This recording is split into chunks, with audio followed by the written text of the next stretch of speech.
Mississippi is a wonderful place to call home, full of warm, talented, hard-working people. When the chips are down, we lift each other up. From the Friday night lights to the Sunday pew to the Monday morning water cooler, we are bound together by community. But what if we could be even more?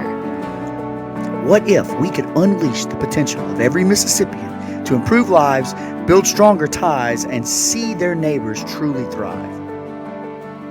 What if putting students first was more than a slogan? If it meant preparing the next generation for real success right here in our backyard? What if we removed red tape and gave teachers the support they need to heed their calling and change lives? What if families were empowered with education options to suit the unique needs of their children? What if we fixed our sights on building a vibrant economy with better jobs at higher wages? If we work together to bring regulation into the 21st century, making it easier to start and grow a business? What if we push to get workers the training they need to compete and get in the game to build a better life for their family? What if we jump-started the economy by believing in people? What if we had a justice system that worked for everyone, that treated people fairly, that protected public safety and honored the hard work of law enforcement, while recognizing that mistakes should not forever define a person and providing second chances to those who earn them? Empower Mississippi is committed to a simple vision: great education for every child, meaningful work for every adult, and justice for all. To unleashing Mississippi to rise to new heights. Join us.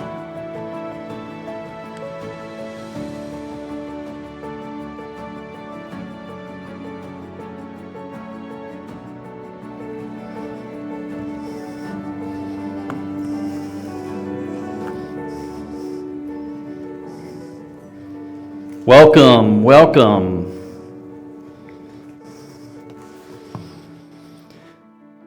We're so glad you're here. For a lot of us after COVID, this is our first time sitting shoulder to shoulder with people, and it's great to have a full room. There's some extra socially distant seating in the back. There's places to the side. If we need more chairs, we can bring them in. We're so glad you're here. Welcome to Unleash Mississippi. I'm Grant Callen, founder and CEO of Empower Mississippi, and we could not be more excited that you're here today. We're going to have a solution-centered conversation among state leaders and policy experts from across the country and across the state about Mississippi's most pressing challenges and our brightest opportunities. So the question before us today is, how do we help all Mississippians rise? How do we unleash the individual initiative, ingenuity, and drive that is in our DNA as Mississippians so that we can achieve the American dream right here at home? You know, home is a powerful word. And as a sixth-generation Mississippian, I could not be more proud to call Mississippi my home. Growing up in Laurel, in a big family, I had every opportunity. Not because my parents were wealthy, they weren't, but because they gave us the knowledge and instilled us with the work ethic to be successful. And all these years later, I still choose to live here, and there's no place on earth I'd rather raise my children than in Mississippi. But not everyone in Mississippi is thriving. You know, our challenges are well documented. Highest infant mortality rate, lowest wages, second highest incarceration rate, and one of the lowest workforce participation rates in the nation. When you look at the data, it kind of looks like two-thirds, let me say it this way, when you look at the data, it looks like one-third of our people are thriving economically and two-thirds are struggling. One-third of Mississippians have a college degree. Two-thirds do not. One-third of Mississippians make $50,000 or more a year. Two-thirds do not. Those with access to relationship capital, financial capital, and opportunity generally do well in Mississippi, while those without often struggle. So the question is, how do we remove barriers to opportunity so that everybody in Mississippi can succeed. The path to success in Mississippi, like everywhere, it's not complicated. In fact, it's pretty simple. It's the path that I want my children to walk. I want them to receive a high-quality education that prepares them to be lifelong learners so that they can find meaningful work where they'll use their God-given talents to contribute in their community, to provide for their family, and I want them to stay out of the justice system. Education, work, and justice. If this is your first introduction to Empower Mississippi, this really is our vision. It's about a great, high-quality education for every child, meaningful work for every adult, and justice for all. We were founded by donors across the state who wanted a different kind of organization. These founding donors, and so many more who have invested since, are the lifeblood of what we do. And many of those donors are here today. So thank you. We've changed a lot over our 7 years, but 3 distinctives of our approach have not changed. The first is we focus on building focused expertise. So that means we don't get involved in every issue out there. We try to limit our scope of work to areas where we think we can really make an impact. Education, work, and justice. It's not that those are the only issues that matter, but we want to work where we can have an impact. So we limit ourselves and we build out expertise. An example of that expertise is on page 7 of your program, where you'll see we have produced reports this year under each one of our issue areas. And you can highlight that QR code later and you can read those reports in full. So focused expertise. Number 2, outcomes over ideology. That doesn't mean we've abandoned our belief in liberty or free markets. It simply means you don't have to share our political philosophy to want to work with us. We want to work with you. Whether you're a conservative, a liberal, a libertarian, or a progressive, we want you at the table, and we know you have ideas that we can learn from. And thirdly, we are committed to elevating the most impacted voices. Effective policy change must begin by engaging people who will benefit or be harmed by policies in the advocacy process. As we travel the state every day in Mississippi, we challenge people to come forward, to tell their story, and by doing that, that helps change policy. The faces that you see on these banners are heroic Mississippians who have stepped forward to tell their personal story, to engage the political process, to make a difference. These faces and so many more are the heroes of our movement. So today, I'm really excited about the leaders, the experts that are going to sit in these chairs and we're going to hear from today. We're going to talk about the promise of Mississippi's education system and whether we're living up to that promise. We're going to hear about justice from key leaders who have led the charge to reform the system both in Mississippi and around the country.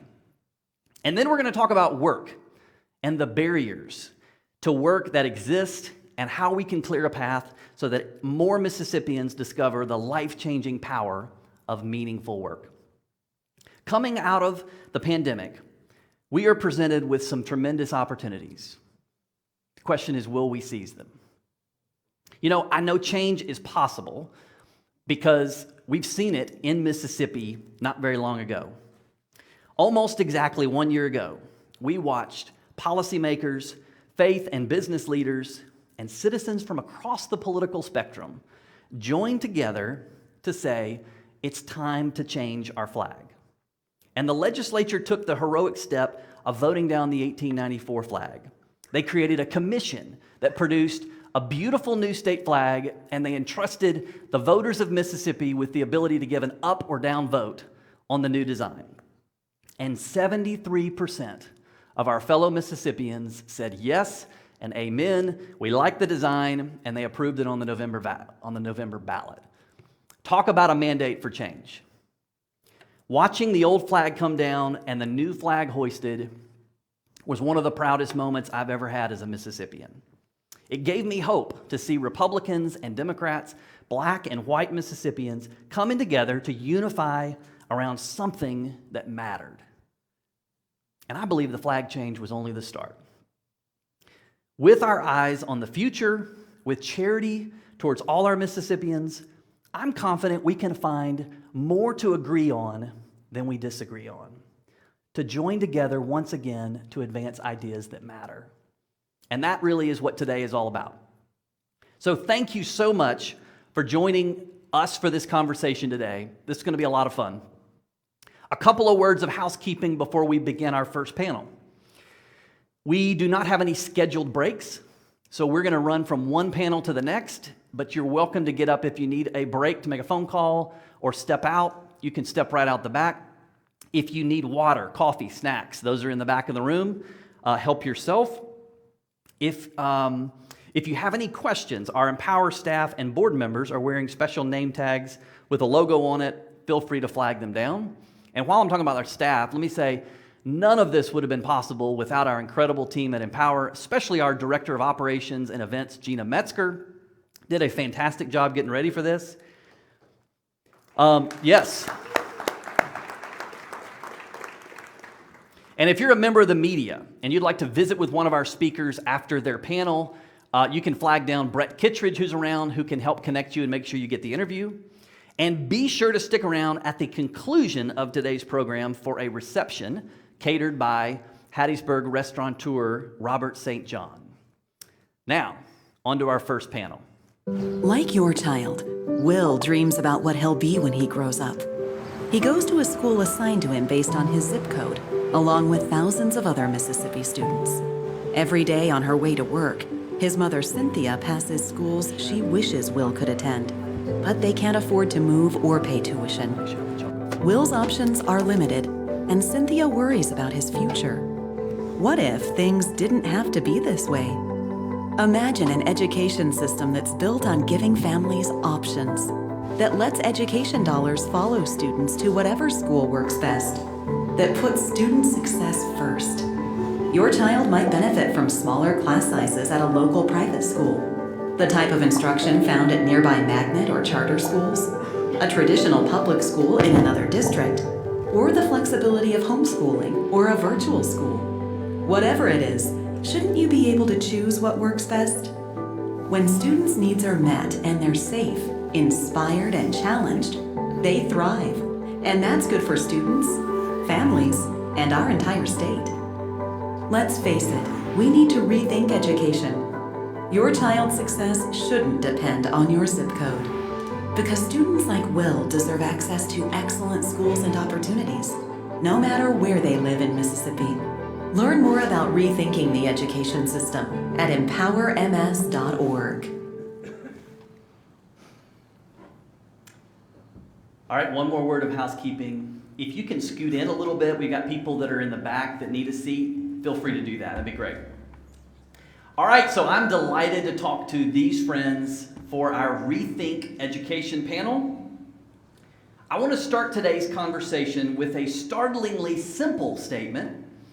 The entire purpose of our K-12 education system is to prepare young people for life. It should be sort of a no-duh kind of thing, but is it the question that we actually measure all our decisions about? So like when we're talking about school funding, are these conversations driven by how best are we preparing kids for life?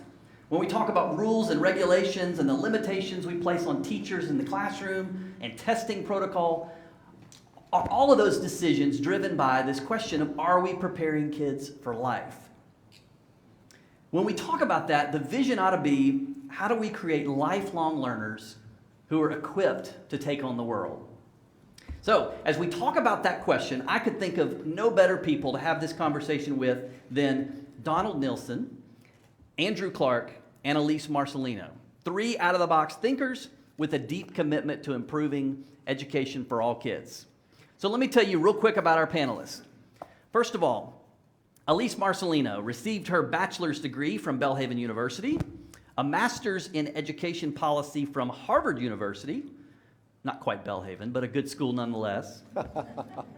Did a tour of duty on Capitol Hill working for Senator Thad Cochran, and helped to launch a charter school in Atlanta where she served as a classroom teacher. At Empower these last 4 years, she is now working on an exciting new project. I hope she's going to tell you about it in a minute. Donald Nilsen did his undergraduate work at the University of Washington, received an MBA from the Harvard Business School, and had a distinguished career in business where he co-founded the Hazelton Corporation, the world's largest contract biological and chemical research and testing company. Sounds really complicated. In 1992, Donald retired from Hazelton and has spent the last 3 decades focused on improving public education. He was elected to the Seattle Public Schools Board, where he oversaw a significant transformation in the district and has since written a book called Every School, One Citizen's Guide to Transforming Education. I've distributed a number of your books to legislators. Thank you. And Andrew Clark is a veteran of the Stand Together community, a philanthropic organization founded by Charles Koch to address some of the most pressing issues facing our nation. He's a skilled lobbyist and political tactician. Andrew has worked to unite broad and diverse coalitions to transform policy, ranging from food trucks to social security.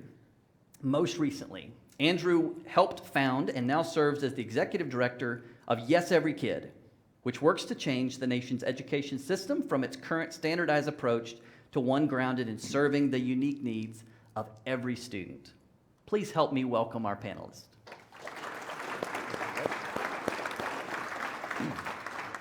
Andrew, talk to us about why you started Yes Every Kid and your vision for the work you're doing.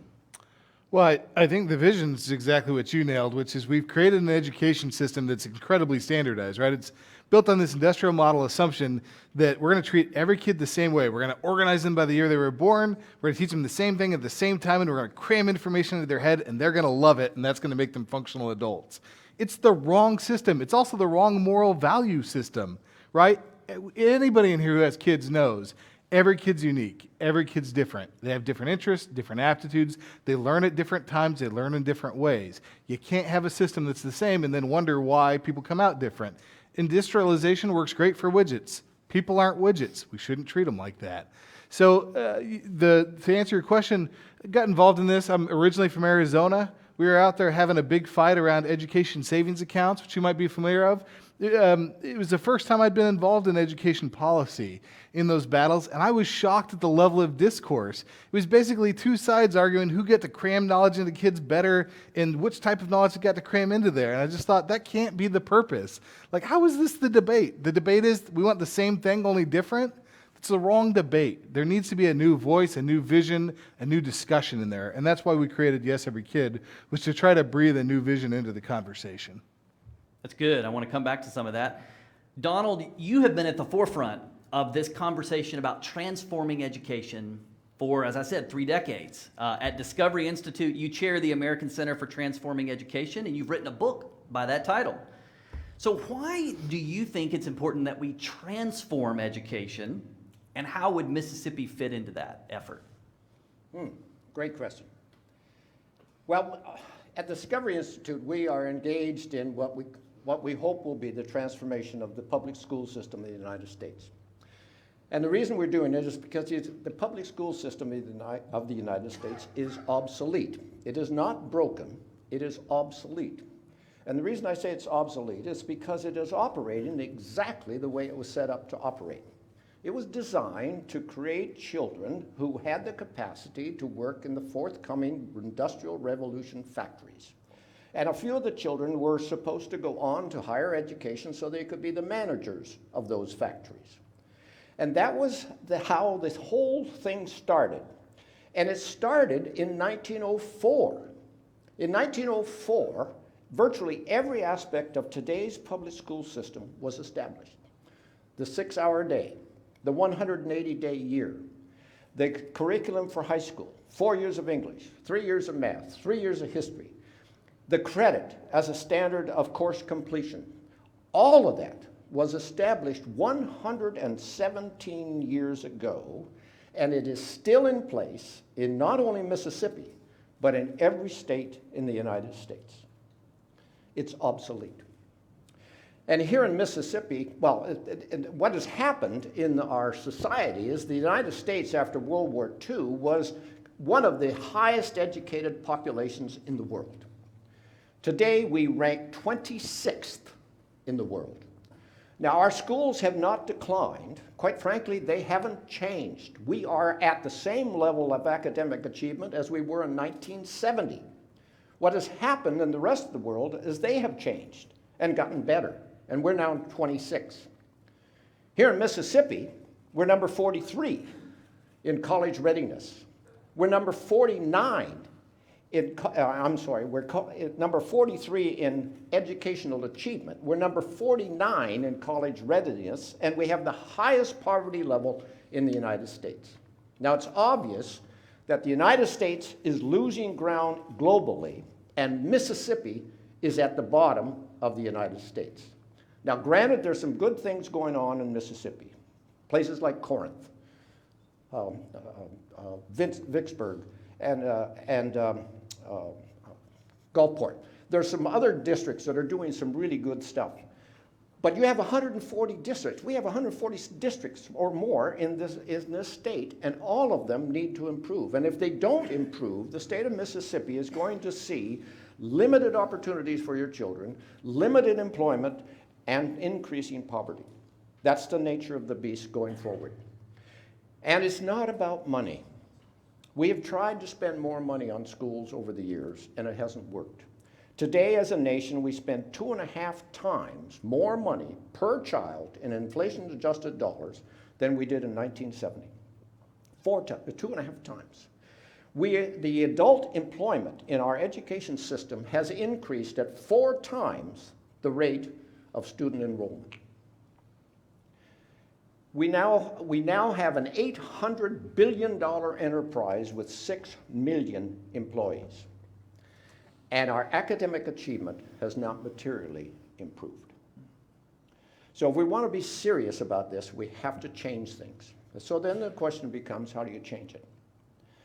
And when I ran for the school board, I thought the entity of change was the urban district. And what I've subsequently learned is it's not the urban district. We changed Seattle Public Schools, but it has reverted back to exactly what it was. In fact, Seattle Public Schools may be worse today than they were in 1993. I don't know. I don't pay any attention anymore to them. The entity of change is not the district, it's not the school, and it's not the federal government. It's the state. If we want to fundamentally change our public education system, we have to do it at the state level. And the reason we have to do it at the state level is because the state controls most of the money. They decide who's allowed to teach, who's allowed to lead. They control curriculum, they control testing, and they control graduation requirements. So if we want to fix our schools, we have to fix our state. And the way we do that is we'll have to pass either waivers to the existing state codes and laws, or we have to change the laws and the codes. Those are our options. And if we're serious about doing this, then we have to get on with the battle immediately. And it's my belief, and the reason Discovery Institute is in Mississippi, is because we believe the state of Mississippi has the greatest need and, quite frankly, has the capacity to do this. I believe that Mississippi has the opportunity to lead this country in the transformation of its public school system. And if it does that, it'll be the greatest economic development program you could initiate. And it will set the template for the nation. So that's why we're here. Good. Elise, you've been in education your entire career, from both the public policy side and in the classroom. So would you share with us what you're doing now around new schools and why this moment is the right moment in Mississippi for this new project?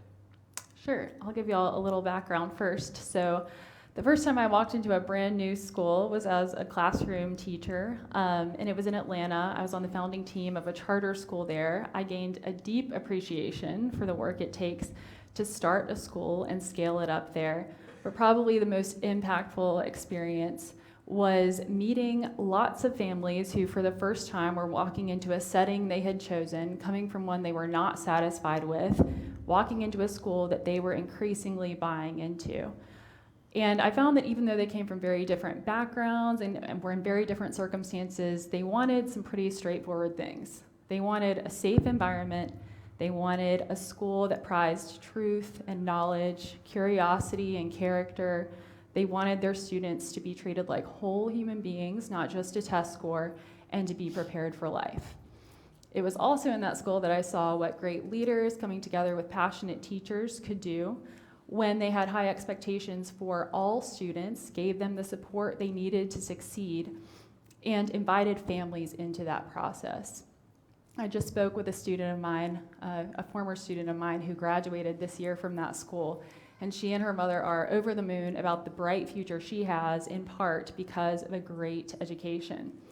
And I am moved by the heartbreaking alternative that so many of us have seen too many times, which is students unhappy in schools, families desperate to make a change but not sure how to. And in that case, they need a lot more information. And so we did a statewide survey and asked Mississippians, is there anything going on in K-12 education that concerns you? And came back with an answer that was 50% of Mississippians, which is pretty astounding, saying they believe that K-12 education is on the wrong track. There's a sense that something is off. We also asked them if they agreed about the purpose of education, and astoundingly again, the vast majority of them agreed on an idealistic definition of what education is there to do, and I'm going to read it to you. Mississippians believe that the purpose of education is to develop students' minds and characters, foster in them a lifelong love of learning, and equip them with the knowledge and skills to find success and lead meaningful lives. So with that ideal in mind, Empower over the past couple of years has been working on some resources to empower stakeholders to make the best decisions they possibly can. And then I want to tell you about the New Schools Project, which is about growing the education options available to people. So a quick plug for the Mississippi School Finder. If you haven't looked at that website, it's an online mapping tool for parents to go and see what are the school options around them, to gain relevant information about those options, and to understand that options even exist in the education space. We're in the process of expanding that so that they have even more information that they need, and to make it a useful tool for education entrepreneurs and policymakers who want to look at the entire state landscape and say, where are the greatest successes and where are the greatest needs, and how can we address this on a statewide level? The New Schools Project, which is what I'm working on now, is really about growing the education options available. Something we saw during COVID was a surge in interest in people having more education options. And I think it's an interest that just became more explicit with the emergency that COVID was for many families who were trying to understand how to help their students who were now out of school and needed to continue to learn. That is a sense of urgency that I don't believe is going away. And so that's only accelerated our interest in starting this New Schools Project, which we're in the early stages of, the goal of which is to provide a guide, partner, and resources to school leaders and communities who want to start new schools to serve Mississippians. And so the idea there, again, is to give people the information they need to make the best possible decisions and to grow the education options that exist so that every student has the opportunity they need in Mississippi. It's good. So, Donald, I want to come back to you and ask about this critical relationship between students and a teacher. Mm-hmm. And, in Mississippi, as we talk to teachers across the state, more so than ever, I hear teachers voice tremendous frustration. Even while the data shows students are doing better in Mississippi in recent years, teachers are more frustrated, and they're leaving the profession in droves. And they feel like they're functionaries. They feel like most of their day revolves around bureaucratic paperwork and red tape and just preparing kids for tests. A lot of that's coming from Jackson or Washington. So accountability matters, but how do we strike the right balance between top-down accountability and local control and giving teachers the freedom to meet the needs of their student in the classroom? Donald, I'll start there and we'll go to Andrew. Well, it's a very good question. First of all, I would say there is no accountability built into our K-12 system. Sounds like a profound statement, but it's true. There's no accountability for academic achievement, and there's no accountability for the effective spending of money. When I was on the school board, I learned that public education systems don't have a management accounting system. They have a financial reporting system, and a district's responsibility is to make sure the state understands that they spent the money the state gave them exactly the way they were supposed to do it. But if you asked them what it costs to run an elementary school, they couldn't tell you because they don't keep that kind of data. And in the academic achievement, we test all the time, but nothing changes. Nobody gets fired. If you had a failing school this year, there's quite probability you'll have a failing school next year. Nobody does anything about it. And so if you're going to change things, and teachers see this, teachers see it big time, and they want to teach children. They don't want to fill out paperwork. They don't want to meet rules and regulations, and they certainly don't want to prepare them just for a test. They want them to learn. And you know, in my mind, use an analogy, testing at the end of the course is a little bit like putting the quality control inspector at the end of the line. It's too late. I mean, if you have a problem in your production line, you want to fix it at the source, not at the end, right? And so, to me, and the thing that's going on, and we saw it really vividly in the last 18 months, technology. Technology is going to allow us to understand where the child is in their learning at the moment they're there. And we'll be able to keep track of it. And children should be able to move as fast as they can go, and we should be able to assess their learning through the level of technology. We don't need end-of-course exams, we don't need state exams, and we certainly don't need federal exams. We need technology assessments ongoing, and children should move as fast as they can go. Andrew? Let me bifurcate between two concepts I think get merged all the time in this discussion. One is testing, which is an objectively valuable tool, and the other one is accountability, which is a desire by the legislature to make sure that money doesn't get wasted. Both valuable, when they get conflated, very destructive. So testing, let's say education's an amalgamation of products and services, right? It's math, it's science, it's food, it's a whole range of things. Let's use athletics as an easy example. If I want to become more athletic, testing is extremely valuable, right? If I want to start learning how to bench press, knowing how much weight I'm using, how many repetitions I can do, and testing myself every day gives me real-time feedback that allows me to learn and grow. The same is true in any other vertical that we want to go. Now, if I tried to standardize it, it's not very helpful at all, right? If I say, like, if everyone just does 5 wall sits every day, we're all going to get to be real good shape. That's probably not going to happen for a variety of reasons. But if I can use testing as a very effective, very smart tool, it helps me learn, grow, and develop. Separate from accountability, which is the legislature primarily and local governments asking, am I getting my money's worth? And I'll just say in there's this flawed mental model which says I can control what I mean by that. Right? I can control, accountability means I can control the outcome for students. Well, that might work if you think that the outcome is the kids are an empty vessel I can cram knowledge into. It doesn't work if you have the vision that you led with that I believe strongly, which is we want people to become whoever they want to become. If that's the premise, if that's the vision, who gets to decide whether you became who you want to become? It's not going to be your local school district. It's not going to be the state government. It's not going to be Washington, D.C. Only you know what you want to become, right?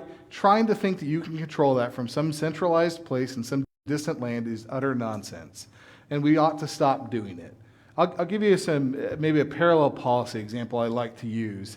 We have a cultural value with poverty that says we want to lift people out of poverty. We spend billions of dollars as a country on that. Basically, the only anti-poverty program that's ever worked to a large extent is Social Security. It's also the program in which we have the largest risk tolerance, right? I just cut you a check and hope that you spend it well in the way that works best for you. It works pretty well because people know what they need to lift themselves out of poverty. Contrast to things like food cards where we try to control every behavior. I'm going to make sure you never buy lobster because that would be, irreplete. It doesn't work. You can't control people. You can't, and you certainly can't control them from living the lives they want to lead. If you want to be successful, you actually have to trust people. So you should, as Don's saying, you should absolutely have financial controls. Make sure that we're not giving it to people for purposes that aren't meant for the intended use. Great, have all the financial controls and visibility you want, but stop trying to think you can control people into letting them live the life they want to lead. You can't do it. Yeah. So as a classroom teacher, Elise, you've worked in the classroom, you've been on the other side of these bureaucratic processes and systems and the testing. What's the right balance, and how do we strike that right balance where teachers have freedom to teach, but they can't, there's also accountability for the dollars and making sure students get to where they need to get? Yeah, it's undeniable when you talk to teachers in Mississippi that they are unhappy. They feel constrained by the number of regulations that are placed on them, and they're the ones that bear the brunt of that in the classroom every single time, and ultimately, of course, students. When I think about accountability, especially having been in a charter school where the idea is that you have freedom from some regulation so that you can have greater freedom to offer a more rigorous education, a more holistic education, and when having experienced that in a setting like the one I did in Atlanta, you see that there's great potential in pulling back on regulations that are oppressive, that are misguided, that constrain people from feeling truly free to innovate and truly free to see children as the human beings they are. Top-down accountability has really become, let me back up. Accountability has come to mean top-down accountability. I would make the argument, and I think y'all have done that very well, that it's not, you can't hold anyone accountable if the people who are closest to the problem don't have the ability to do something about it. So we've called accountability top-down accountability, federal and state laws and regulations guiding what schools do. But in reality, and this bears out in the surveys that we've done, people want more local control to provide more local solutions. I think of the District of Innovation program here in Mississippi. That is an opportunity to gain freedom from some traditional public school regulations in order to provide locally driven, innovative solutions for the community that you're serving. Now, I think you have to go a step further and you have to offer direct accountability in order to say you're even close to holding schools accountable. And what I mean by that is giving stakeholders, parents in particular, families and students, the ability to say, you're not serving me well, I'm going to go somewhere else. So, Elise, I'll start with you on this one, which is just sort of the next iteration of this question. A lot of this is driven by our accountability model. And, you know, in Mississippi, a number of years ago, we changed to an A through F accountability model that certainly made it a lot more clear to parents and students whether they have a highly rated district or not. But it's so driven by testing that it's changed the school day, and it's changed the relationship between teachers and students because the model is so driven by testing. So, Elise, I'll start with you. What does a good accountability model look like? Yeah, well, that's a much longer conversation that needs a lot more stakeholder input. But I think a good place to start is kind of what we've been talking about. Are we actually holding schools accountable? Are there meaningful consequences when you don't serve students well? When I think about the A through F rating system, I see a lot of holes because who are the people who need to understand if schools are serving students well? First and foremost, it's the families whose students are attending those schools. And I don't think that they're getting very much out of a single letter grade. Very often they don't understand really what that means, or they understand that really what that means is that testing is going well at the school. And I think we have to understand the limitations of measures like tests. Of course, they're a useful tool, but they tell us something, they don't tell us everything. An A through F letter rating can tell us something, it cannot tell us everything. Part of what we want to do with Mississippi School Finder is offer people relevant information. Whereas if you hand a parent a B rating for the school, that might sound pretty good. They don't know much more than that. Can we offer more information to people so that they can make even better informed decisions? I think this includes things like parent satisfaction rates in districts, talking about long-term outcomes. How are students faring after they leave the district? What are college remediation rates, college acceptance rates, employment rates? I think that these are the things that people want to know, and if we can find a way to make things like spending decisions more transparent, That's going to make the stakeholders who are making the actual decisions much more informed and engaged in the process of school. So, yeah, Don, what would you do to the model? Well, so many things we don't have time to go with. Let me make two comments. First comment is that, going back to Andrew's point, we have a factory model of education, and let me explain what I mean by that. I use this example a lot. We have two 5-year-old children here. This child has two parents, has lived in a loving and nurturing home since birth, has been read to since birth, speaks English, has been on a computer for 2 to 3 years. It's probably many of your children. This child over here may or may not even have one parent, has never lived anywhere you and I would consider a home, has never been read to, may not even speak English, and has never seen a computer.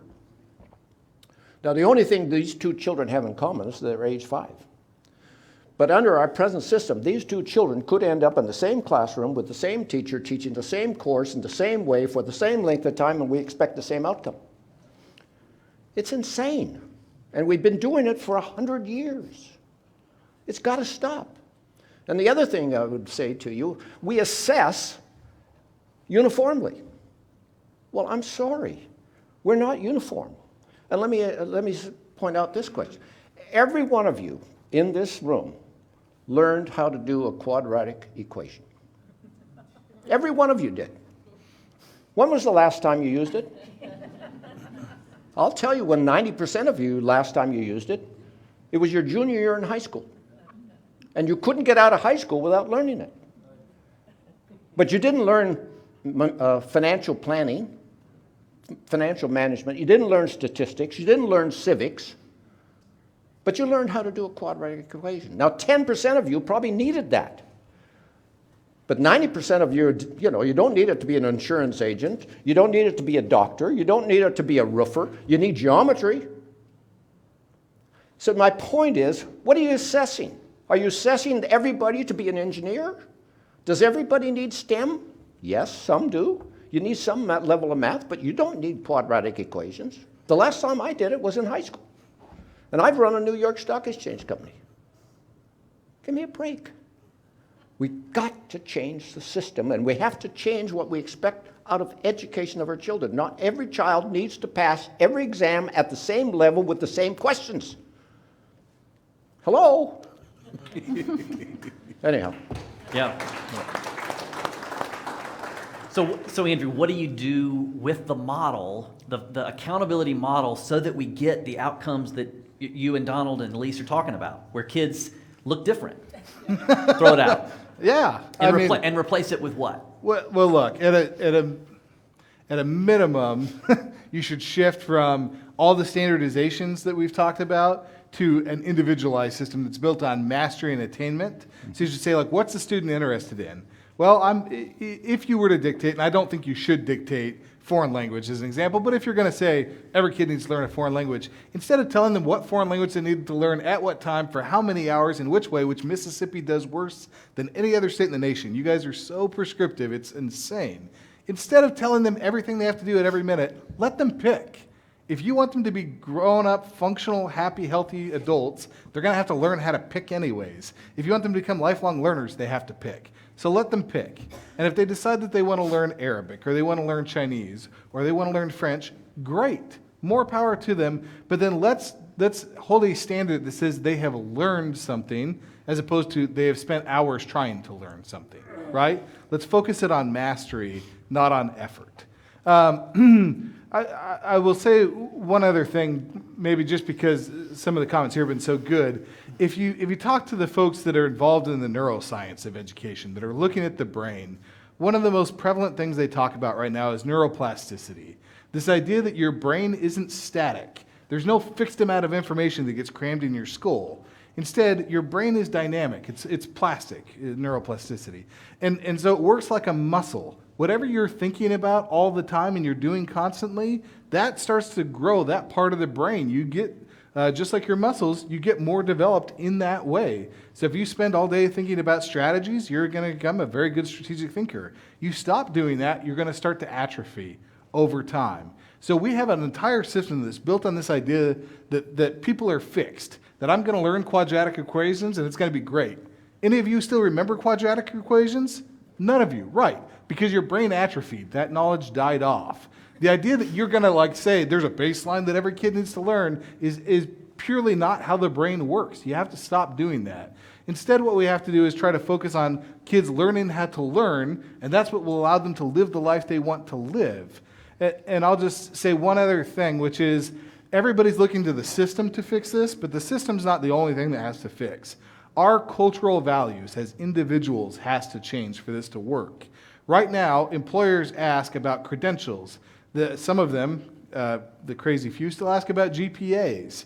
But we've set up this standardized system, and then we make our higher education decisions on who can attend the elite colleges of the nation on those, and then we do the same thing with employment off of all these credentials. Well, if all those credentials are crap, and 99% of them are, why are we doing that? And as a society, why do we continue to value that and want that for our children? We, as individuals, are going to have to make a shift culturally to value learning for the sake of learning, to value the people that have become lifelong learners more than the people who are credentialed. And again, it's not to say that credentials are bad or should be thrown out, but to say that our cultural morals have to evolve to the world we want to live in, or none of the systems we change will ever matter. Along that line, I couldn't agree more, but one of the other things that has to change, and oftentimes I can't see you very well because of the lights, but I oftentimes ask people, how many of you remember a teacher that made a difference in your life? And in every room I'm in, everybody names one. And then I ask, how many can remember two? And about half the hands will go up. And then I ask, how many remember three? And about 10% of the hands go up. Now, all of us had between 35 and 40 teachers in our K-12 years. That either means that we have lousy memories or we didn't have a lot of outstanding teachers. And the reason we didn't have a lot of outstanding teachers is because the way we select and train teachers. And if we want to have schools full of dedicated, talented, truly gifted teachers, we have to fundamentally change the way we select and train teachers. And we have to fundamentally change the way we select and train leaders. And one of the things you'll find, if you walk into a truly gifted school where everybody's learning and teachers are motivated, the one thing you know unequivocally is that there's an outstanding principal running that school. Okay, but we get leadership by accident in public education, not by design. We have to change that.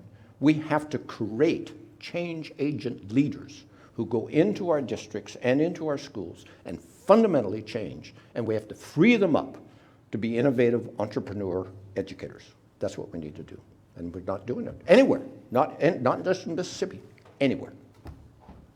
So there are a few of those transformative leaders in Mississippi and in other places who have done really innovative things Absolutely. that have made their districts a sought-after place where families want to move to take advantage of that educational experience.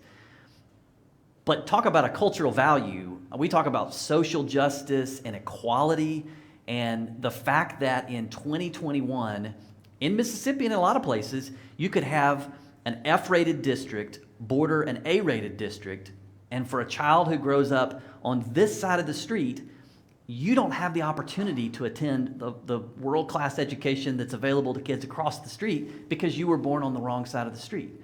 We talk about your educational destiny being defined by your zip code.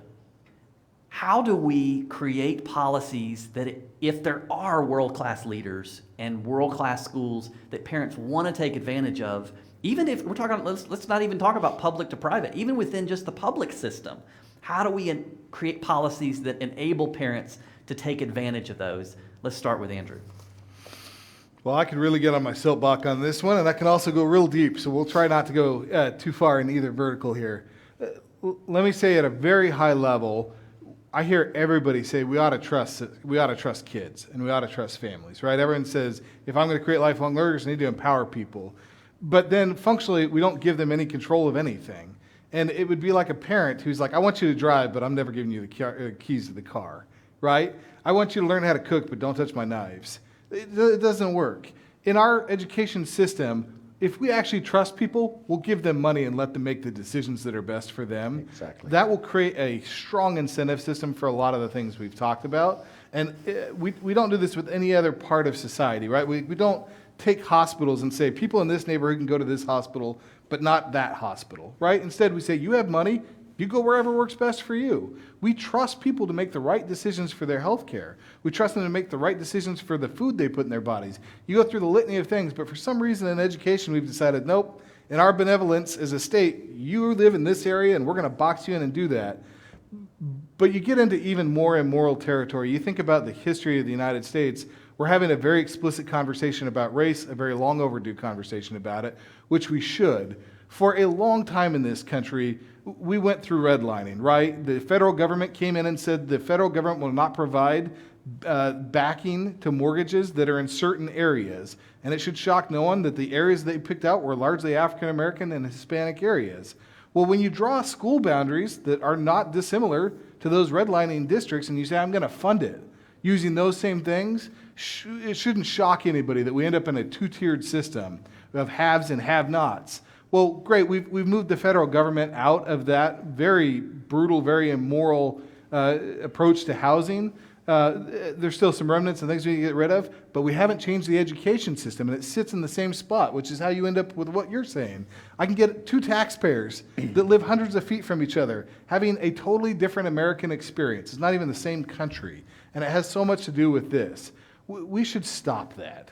Like, it's just insane, right? Anybody in America today can use a whole range of public services. We can all use the county hospital. It doesn't matter where you live. We can all go watch PBS online. It doesn't matter where you live. Why in the world does it matter which education you go to? Let's free our value system. This is not about schools and bifurcating all. No, it's about kids and letting kids go to whatever works best for them. So trust them, give them the resources, and let them free. Let them grow and become who they're made to be. Exactly. Don? Amen. Yes, well, I absolutely agree. You know, I once, when I was traveling the country trying to learn about education, I would ask people, what's the mission of a school? It's kind of a strange question, isn't it? What's the mission of a school? And people would look at me like I was somewhat strange. And they say, well, of course, the education of children. Everybody knows that. And I said, no. I said, the education of children is a goal, not a mission. Well, they'd look at me a little bit, and then I said, but anyhow, even if you were right, what's an educated child? Describe for me an educated child. Nobody could do that. We haven't changed graduation requirements in 117 years. What should a high school student know and be able to do? And should they all know the same thing and be able to do the same thing? Doesn't make any sense. So what you learn, and going back to your point, parents are the customer. Parents are the most important teacher of any child. Schools work for parents. And parents should have the right to choose the school that best fits their child. And so in my mind, going back to your point, give them the money, not cash, a voucher. Give them the money to pick the school they want to go, the education profile that they want to have. And I said the mission of a school is to serve as the primary partner with parents in the total development of their child into a responsible citizen. That's the mission of a school. We don't do that very well at all. We don't cater to parents, we don't develop children, and we certainly don't turn out responsible citizens. And until we will fail. And this country is on a downward track vis-a-vis our competition. And it's got to stop. And it could stop right here in Mississippi. Well, and that seems to be the distinction between successful charter schools, successful district schools, successful private schools. It is how well do you take care of your customers, which are the parents. Right. And by association, the students. So Elise, how do schools do that? The ones that do it well, how do they get it right? And how do we help other schools and districts make sure they're catering to their customers, the parents? Well, I think it comes every single time back to what you have mentioned, which is that parents need a choice. We need to trust them in order to find what works best for their student.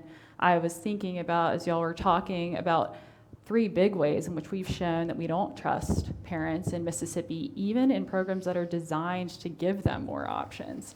I think about the Education Scholarship Account program, which came about here in 2015 and gives students with special needs the ability to go to the private school of their choice. This past year, the legislature rolled back some of the freedom in that program and took away the ability to go to school online, even during the pandemic, took away the option of going to certain private schools. That's a way that we're showing we don't trust parents to make the best decision for their children. I think of charter schools. It's wonderful that we have charter schools in Mississippi, and the number of them is slowly growing. However, and those are public schools of choice, if you don't know that. However, those schools can only open in specific districts. They can only open in failing districts. So we've left families who may be in C or B or A rated districts, but their students have fallen through the cracks. We've left them with very little choice about where they can go. I think of open enrollment, which is a public-to-public opportunity. Open enrollment allows you to choose a school that's different from the one you've been assigned to in your district, or it allows you to transfer out of your district to a different school. And in Mississippi, we actually have an open enrollment law, which is a great thing. We allow children of employees and children who live far away from the schools they're assigned to freedom to go to a different school. There's also an aspect of the law that allows students to transfer to a different district if the school boards of both their home school district and the receiving school district approve. And on the face of it, that might seem fair. They know what they're doing.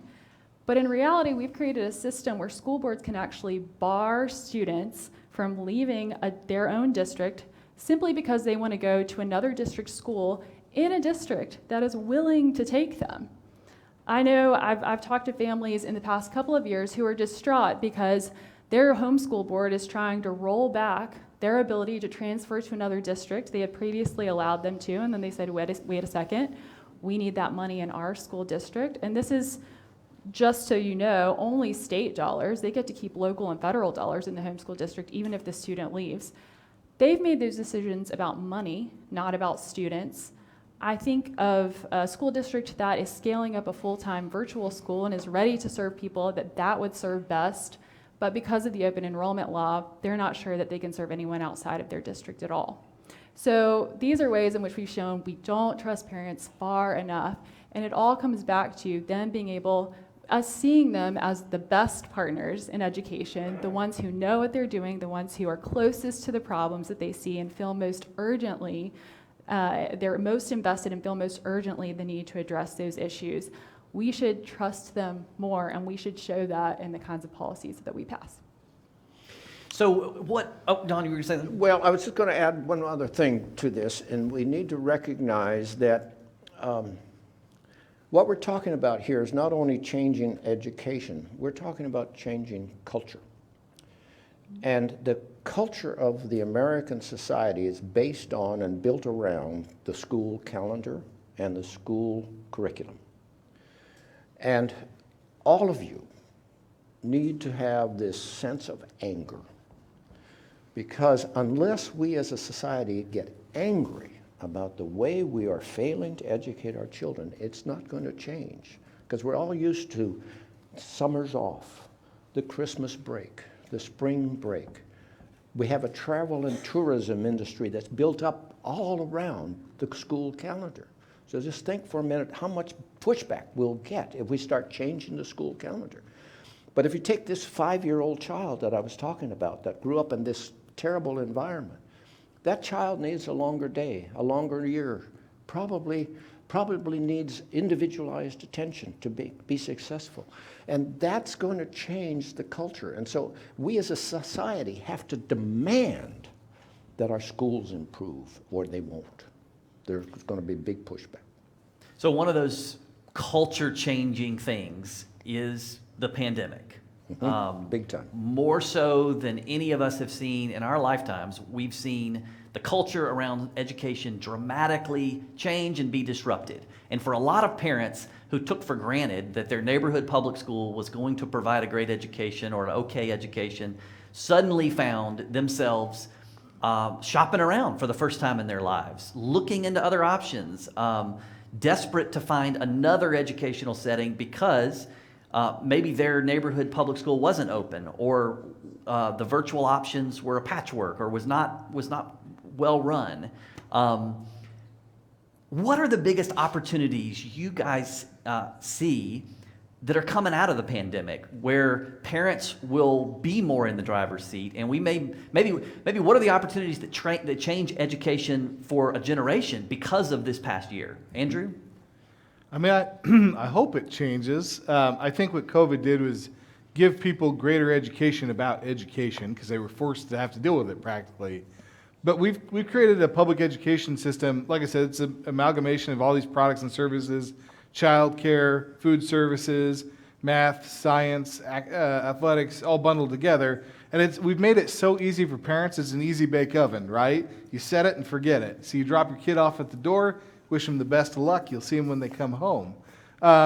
When folks were forced to have their kids come back into the house, I think one of the most common things we heard from people was like, wow, the actual academics don't take very long in a school day. Like, this is not as intense of an academic experience as we thought it was, which is fine, good, bad, or ugly. I think what it helped them realize, and what we see in our polling, is the thing that people really value in their educational experience is a relationship between their kid and a trusted adult. That's where the magic sauce happens, right? It's that relationship with your teacher that people are really going. In fact, we rarely see academics in the top 5 of things people value from educational experiences. So people really want that. I think some people obviously kept their kids at home. Some people started to innovate and do pods, or work with the neighbor down the street, or they came up with all sorts of very functional, very practical ways to do it. As COVID is now coming to an end, my fear, the reason I'm not all in on, like, we're going to change the world here, is the appeal of the easy bake oven is pretty substantial, right? Like, set it and forget it again. What I hope is that people have seen that as their kids have had the freedom to learn whatever they wanted, whenever they wanted to learn, that they have a lot of very diverse interests.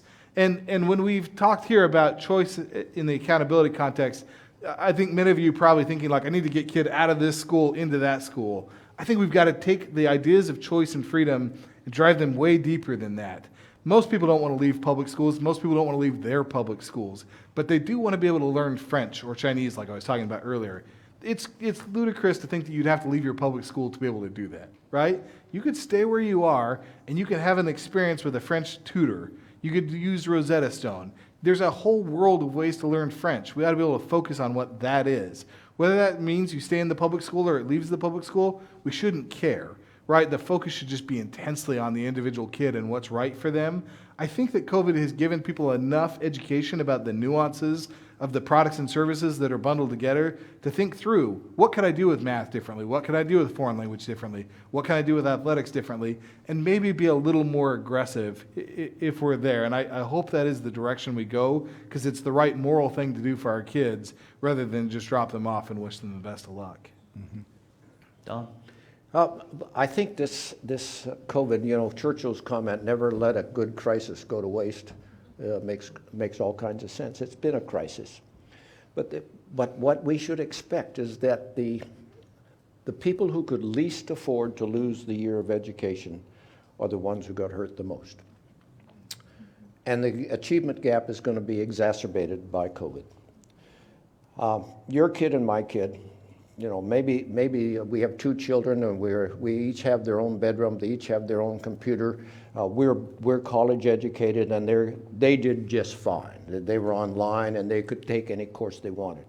But let's suppose you're the 3rd child in a house of 5 children with a single mom and 2 bedrooms and no computers and no internet. And you've gone 18 months without school. That's a disaster. And that's irretrievable unless we do things differently. And unfortunately, in this state, we have lots of people in that latter category. And so, going back to the notion of the parent, I think our schools in certain areas are going to have to stay open longer, And they're going to have to cater to parents, and they're going to have to create computer labs, and there's going to have to be learning going on many hours a day, all beyond the normal formal classroom. We have to catch these kids up. We have to do something to make sure they don't lose a year and a half of education. It's irretrievable if we don't address it, and we'll pay a price down the road. I think one thing that the pandemic made very apparent was that states have invested in virtual education at varying levels. And Mississippi was pretty far behind other states. I think of Florida, who was able to immediately use their full-time virtual school and enroll hundreds and thousands of students into that school as soon as the pandemic hit and schools closed down. We didn't have that option. And it's something that we should really take seriously now, not just because virtual education can be an emergency preparedness measure, but because in a rural state, it provides all sorts of opportunities, like Andrea was talking about, to courses that maybe you can't get in your rural high school.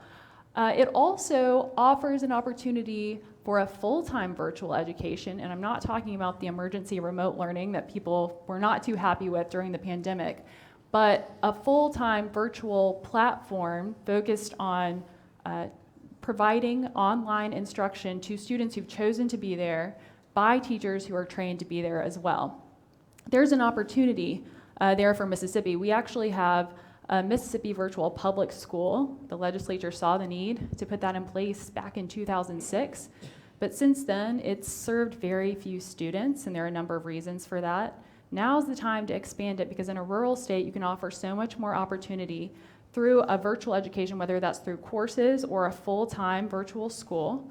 It can also serve students who learn at a different pace, whether that's faster or slower from their regular classroom. It can serve students who are homebound or who have special needs, and so many more. So it's something that we should take seriously in the wake of the pandemic. So in our final couple of minutes, one question, we'll do kind of short answers, and then we'll conclude. As you look at Mississippi and this moment of where we are, what's one thing you would ask our legislature to do, our citizens to rise up and ask for? What's the one thing we could do that would make the biggest impact in our schools going into the next decade? So you've got the federal government handing out money like it's candy and never going out of season. Take that money and give it directly to families. And you don't need to ask them to leave their public schools. You don't need to ask them to do anything. Just give them a set of money. Idaho gave everybody $1,500. Texas gave folks $500. Pick the dollar amount. You can make the math run out.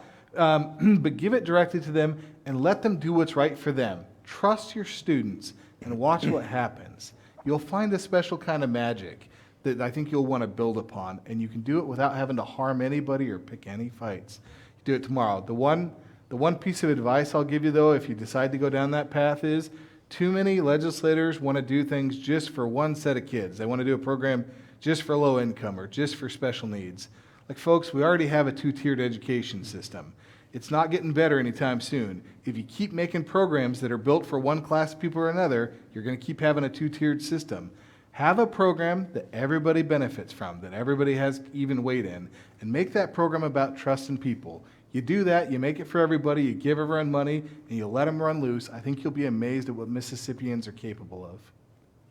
Donald? Well, I'm sorry, but I can't give you one key. I had a suspicion you might not Yeah. be able to. I would do four things. I would, first of all, pass legislation to open up the opportunity for innovation in all districts without constraint to the existing system. Then I'd change the way we select and train teachers. Then I'd change the way we select and train leaders. And then if I were governor of this state, I would initiate a campaign to inform the public to get angry. I would point out to every citizen in the state how terrible we're doing and how we have to change and get people angry, because nothing's going to happen until the population decides it has to happen. Politicians work for you, whether you think it or not, and you got to get angry. The outrage is not present anywhere in the United States, and until it is, nothing's going to materially happen. But we have to have better teachers, better leaders, we have to open up innovation, and we have to get angry. Elise? I'm not going to say too much different. Those were great. I think just kind of the overarching theme for me and in some of the recommendations that y'all gave is that we take a deeper look at the things that we've tried to do and say, have we too tightly regulated this program? Have we too tightly regulated this thing that we tried to do? Let's roll some of those things back and see how people use that freedom. And then let's use those insights to pass better policies than we did. I think the biggest danger facing us right now is that because of incremental progress here and there, we sit back and say the status quo is fine. It's clearly not. Mississippians don't feel that it is, and so we should be thinking outside of the box in order to change education for the better and create brighter futures for Mississippians. Please help me thank our panelists.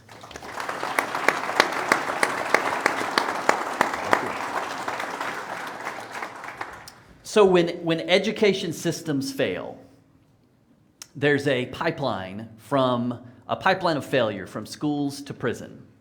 And as we transition to our next section, I'm thankful that not only can systems change, we've been talking about systems that change, but people can change. And our next presenter has a powerful testimony of redemption and restoration. Please help me welcome Reverend Eddie Spencer.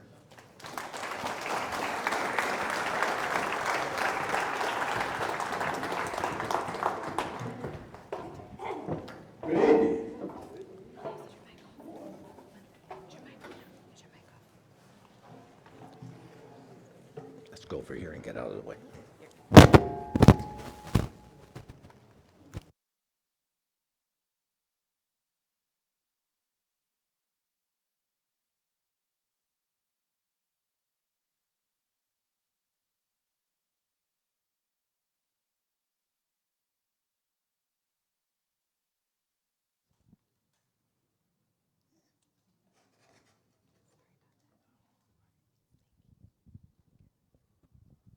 For inviting me to be a part of this panel and also just to be able to come and to share with you how that not only that a person can change, but how that God can transform their life. But also I just want to, before I start, I want to thank God for my wife being here. The Bible says he that finds a wife finds a good thing. 25 years that we've been married. I just want her to raise her hand. Amen. Amen. Then also to have my daughter here, who is a assistant DA for homes in Yazoo and Humphreys County, being here, sharing. Amen. Amen. But you see, in 1979, when I was standing before the judge, and the judge said this right here, say, Eddie Spencer, if that man die, you will get the death penalty. And here I was, just getting ready to turn 17 years old. Standing before that judge, and that judge, I had already been certified as an adult. I could not go back to Columbia Training School or Oakley Training School. Here I was, just getting ready to turn 17 when I should have been graduating and getting ready to graduate from high school. I was graduating to Parchman Penitentiary. And I know some of you all, you looking at this, there's a picture and you saying, why is that glass cracked? I left it like that for a purpose. You know why? Because that right there represents my life. My life was cracked, basically beyond repair. And a lot of people, not just only that my life was cracked, here I was just getting ready to turn 17 years old, couldn't even read on a second grade level, was angry, didn't mind picking up a gun and blowing your brains out and take money to support my habit. Here I was not only angry, but had already been to Columbia Training School 4 times, Oakley Training School 3 times, and I also had a little visit to Whitfield because the judge says, I need to find out what's going on in that young man's life. But they never could diagnose a crushed spirit. You see, I was angry because I was angry because of the situation that we was living in. When I say that we was poor, we was just poor, P-O. And I know they talk about, poor education and everything, but also poor living. And I was angry waking up in a 3-room house, not a 3-bedroom house, but a 3-room house with 11 family members. And it was 12 family members, 10 kids, 5 boys in one bed, 5 girls in the other bed, all piled up in the same room. And I was angry. I was angry because when I didn't have any shoes to wear, I went to my mom. I said, Mom, give me a pair of shoes. The bottom of my shoes had fallen out. And my mom gave me these pair of shoes. And she said, son, she said, when Mom gets some money, I will buy you some shoes. And I thought that because Mom said that these shoes was all right, that it was all right for me to wear to school. And I never will forget that day when I stepped in that classroom, those kids laughing at me, saying, look at Eddie Spencer, he got little girl's shoes on. That day I made a promise. I made a promise to myself. I made a promise to all of those who laughed at me that nobody would never laugh at me again. And that's the reason I turned to the criminal world. You see, I learned how to fight. I learned how to take what I wanted. I learned how to survive, but nobody ever told me that, Eddie Spencer, this right here, your living condition does not define your future. I thought it did. I thought that I would always be poor. I thought that I would always live in the condition that I was living in, and the only way that I could be free is I got to go out there and take. And here I was, I never will forget when the judge said, when I was standing before him, I had been in that courtroom many times, but now here I was, have graduated from the juvenile court to the circuit court. And that circuit court judge said, Eddie Spencer, I'm going to do society a favor, and I'm going to do you a favor. If that man die, you will get the death penalty. And I never will forget my mom crying out in the courtroom in front of a whole courtroom full of folks, saying, Judge, whatever you do, don't kill my son. I know that he's bad, but he's a good boy. I know that he's bad, but he's a good boy. Some will say that's a contradiction. But my mom, she was able to see something in me that I did not see in myself. She said, I know he's bad, but he's a good boy. My mom went home to be with the Lord February the 1st of this year. And 33 years later, she still holds that, saying, I knew that there was something in you, that your behavior did not define who you was. I saw something different.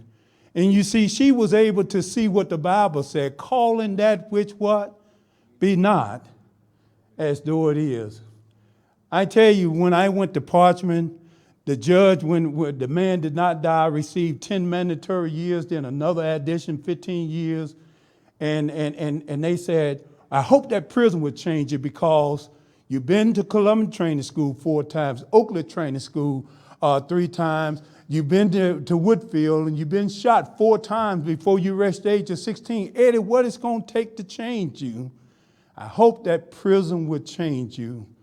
But my friend, I want to tell you, prison would not have changed Eddie Spencer. Eddie Spencer would have went to Parchman and spent those 10 years and came right back out doing the same thing, living the same way. Because there was a recidivism spirit that was controlling my life, that every time I walked out of the door, I was always heading right back. You know why?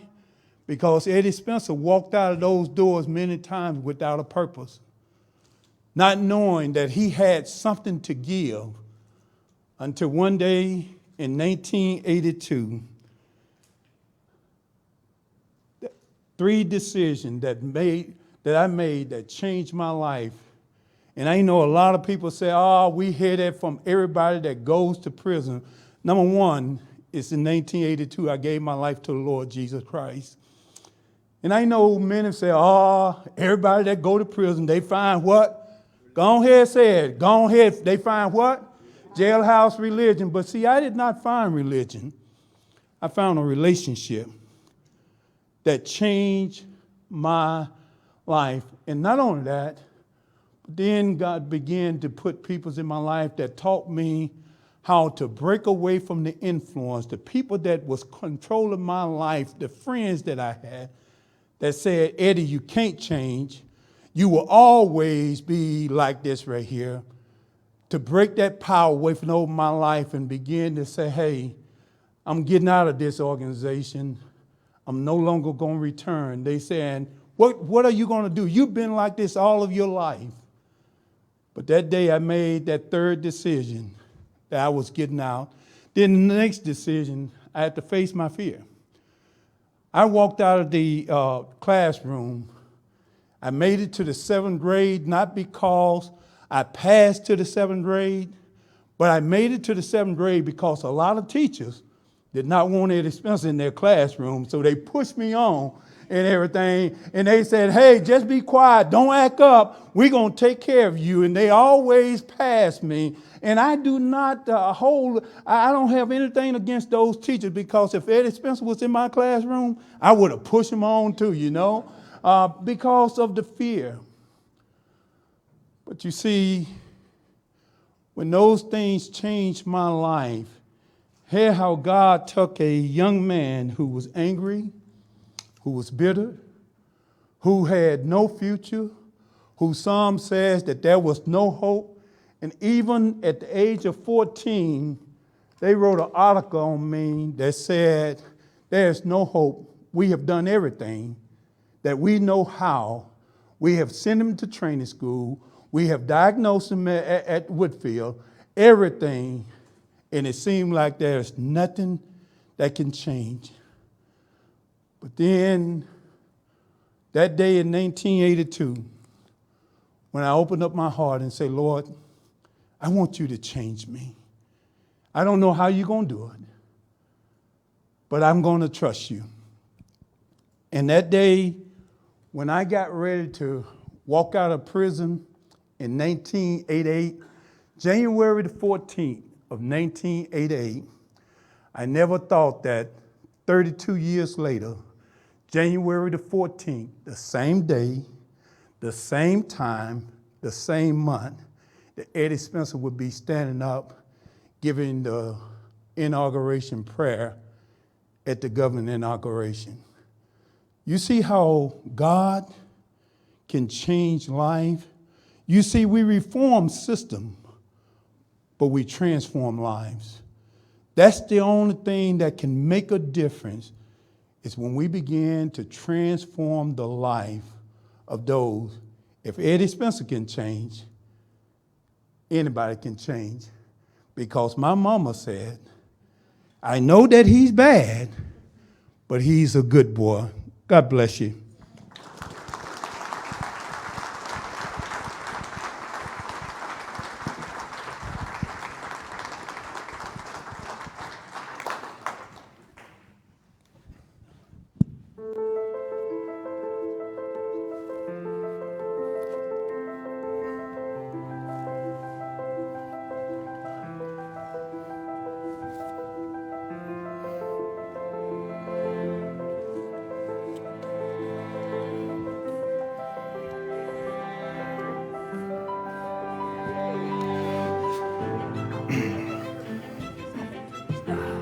You gonna sit here?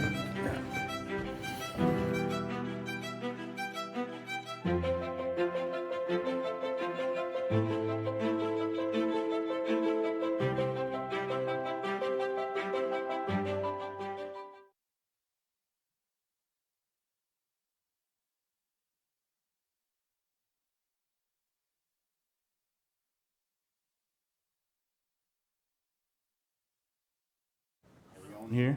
Now? Okay, that's a lot better. Each of us are more than the worst mistake we've ever made. I think that Reverend Spencer's testimony lets us know that we were all one mistake away, and only one mistake away. Thank you to those who may just be coming in, joining us here at Unleash Mississippi. Thank you for those who stuck around to hear more great conversations around how we can remove barriers so that all Mississippians can flourish. My name is Stephen Randall. I am the Director for Work and Justice here at Empower Mississippi, and this is our Justice Reform panel. Now, joining me on the stage are three dynamic individuals who have amazing resumes, stellar personalities, and who bring a level of energy, dedication, and passion to the world of criminal justice reform. We have established longtime attorney, successful attorney, who has a specialty in criminal law, who's seen this side of the justice system as a prosecutor and defense attorney, now sitting in the Mississippi House of Representatives and the chairman of the House Correction Committee. We have Chairman Kevin Horan. We have also joining us today, U.S. Army veteran, former mayor of Heidelberg, Mississippi, current Mississippi State Senator, and chairman of the Senate Corrections Committee, Senator Warren Barnett.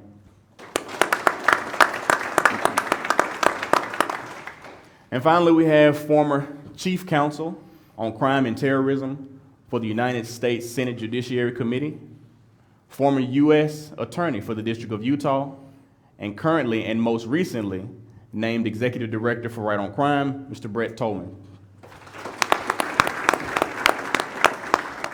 I'd like to thank you, gentlemen, again for the work that you do, the energy and the passion that you bring to the work that you do, and for joining us here today for this conversation. And without further ado, let's get this party started, shall we? Brett, I'll kick things off with you. Conservative groups like Right on Crime have been seen as national leaders and leaders in the advocacy space when it comes to justice reform. But traditionally, this subject has been something that's been more center-left leaning. Tell me why criminal justice reform is something that conservatives should care about and continue to care about going forward. Well, I appreciate the opportunity to be here, first of all, and it's an honor to be on this panel. When they said no tie, that means jeans to me, so just want you to know, no less respect, just appreciation. There's no tie requirement here. You know, my father was in law enforcement, and I'll never forget a story he told me. He passed away in 2003. One of the last things he asked me to do, though, was to go to Washington, D.C. I was mulling over that decision, and it would forever shape and change my life. After that, I would become a federal prosecutor. I would serve as chief counsel in the United States Senate, and then President Bush asked me to be the U.S. attorney, and I did that for many years. But my father told me a story once where he was asked to go arrest an individual named Johnny Buggs outside of L.A., and he walked in, and he saw Johnny there, and he had broken a bottle in a bar and had yelled out and said, "You're not taking me, copper." And my father, he looked at him and he said, "Johnny, I think I'm your only friend in this whole room." And that was his response to him. And it kind of melted Johnny, and he sobbed, you know, and not every story ends that way, but I always remembered that as a kid. And before my father passed, he told me that he was very disappointed that the criminal justice system had not been able to be sort of fixed and repaired in many broken areas, and he got to see that during his career. I would never know that later I would be fighting to bring conservatives on board. And my message to conservatives now is put up or shut up. Do you want a government that is held and accountable for the power you give them, or do you not? Do you believe in your Christian values and your religious values in the humanity and the worth of a soul, or do you not? For me, I'm very proud of the prosecutions that I had. I prosecuted, for example, the kidnapper of Elizabeth Smart.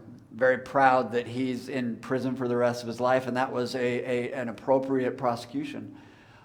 But I'm also proud of the fact that I discovered an individual that I indicted wrongly that was innocent, and I wonder about the ones that I didn't discover.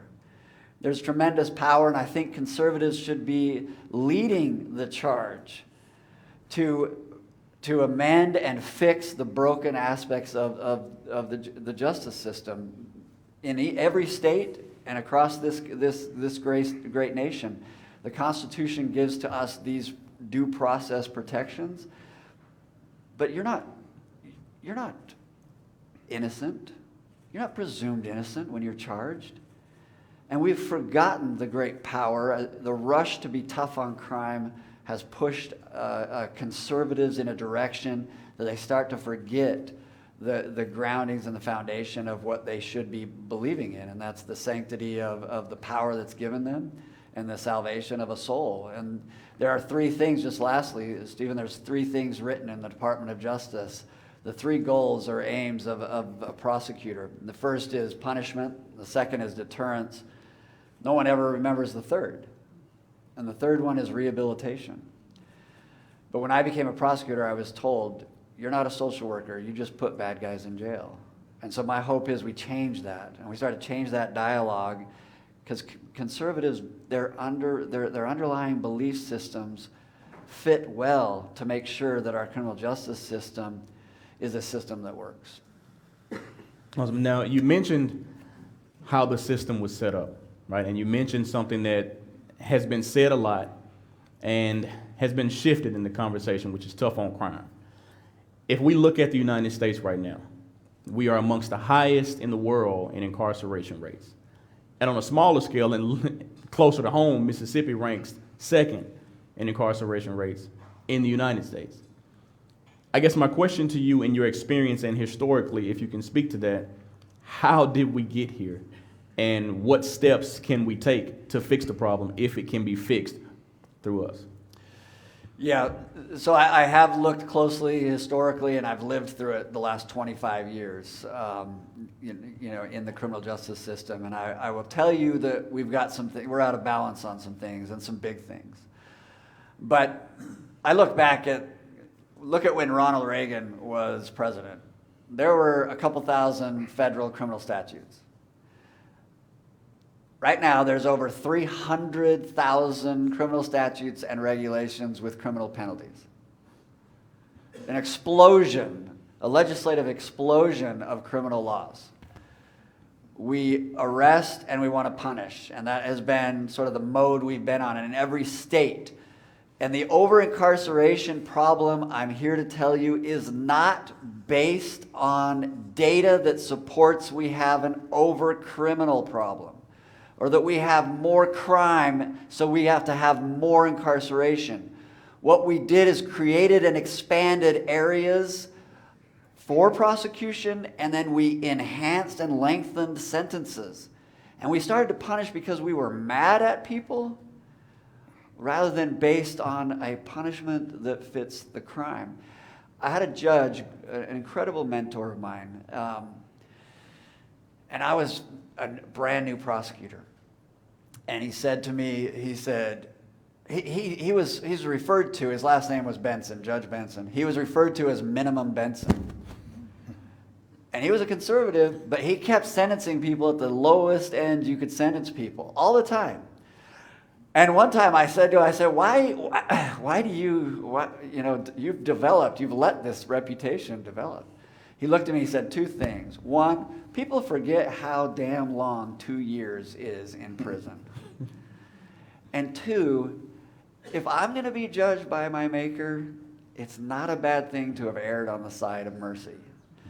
And I loved his philosophy. It was so simple. But I came from a different background. I had law enforcement father, obviously, tough. He was tough, officer. And I had a sister who became a law enforcement. I had 4 older sisters. 3 of those were victims of horrific crime. 2 date raped by men that they knew. 1 kidnapped and raped in college. So I was young and impressionable, and I knew I was going to grow up and I was going to be a prosecutor. And I thought that the only thing you could do was to prosecute aggressively and to put people away for a long time.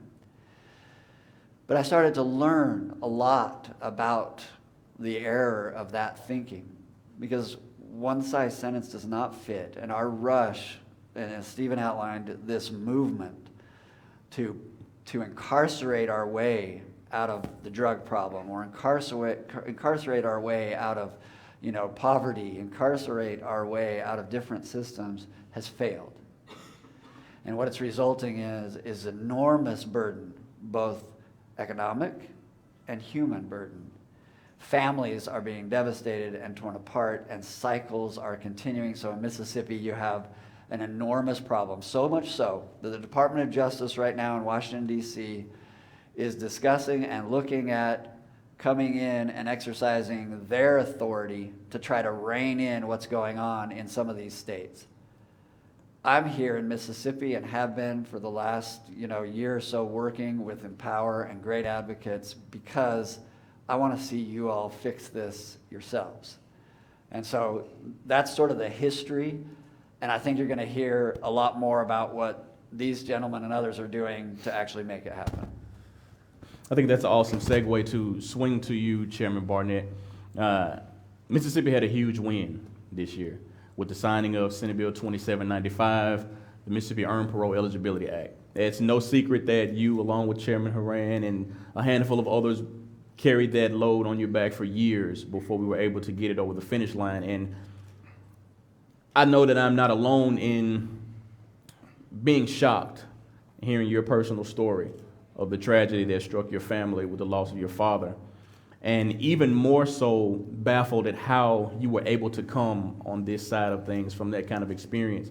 If you could, walk me through what that mental or emotional process of the level of forgiveness and understanding of redemptive spirits that it takes to actually now be a champion for criminal justice, and even more specifically, expanding parole eligibility.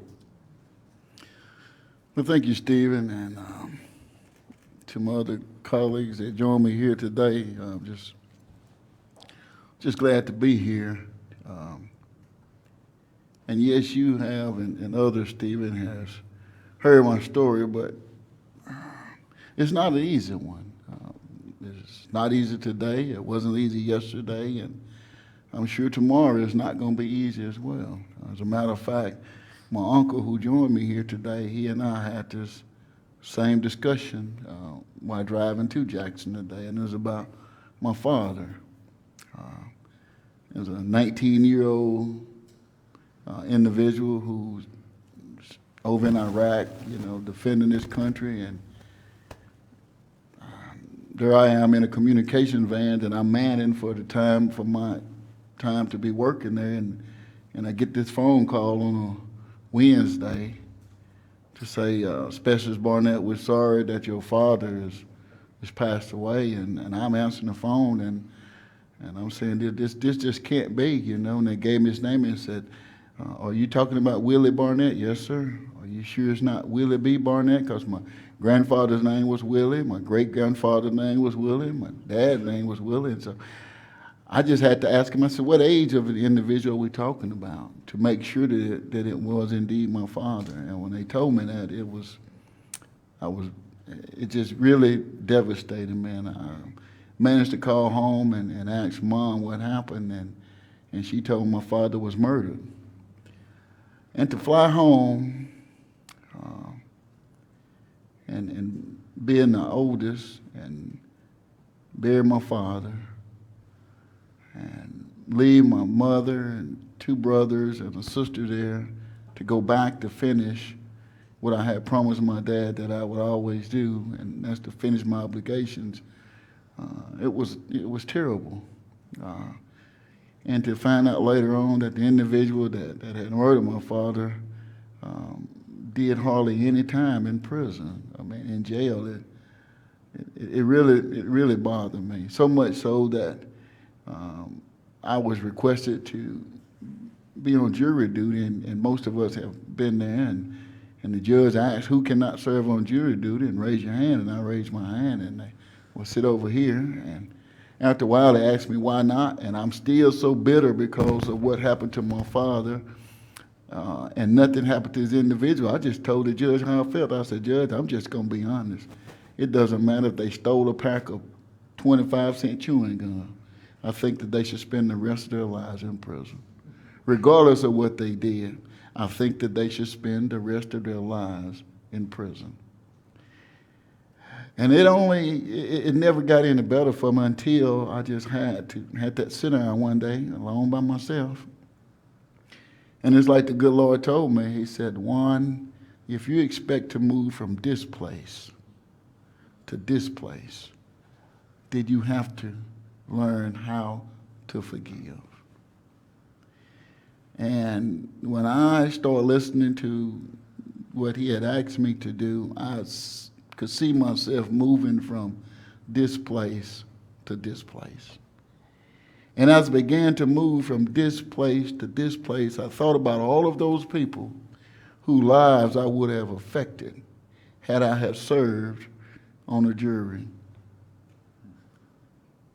How many people would I have sent to prison forever for a 25-cent pack of chewing gum? How many of those people's families would I have affected by not changing how I felt? I'm not saying that everyone is innocent. We know that. There are some that should be incarcerated for the rest of their lives. But there are also those individuals who I think need a second chance in life.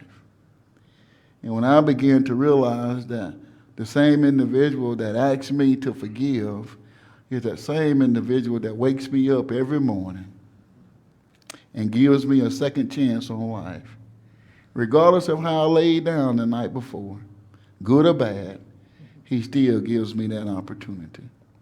And I just felt like it was him telling me then that in order for me to move from this place to this place, and this place that he was talking about was a place that I had no idea, but he landed me at or in the Senate in the state of Mississippi to serve on corrections and to now be the chairman of corrections.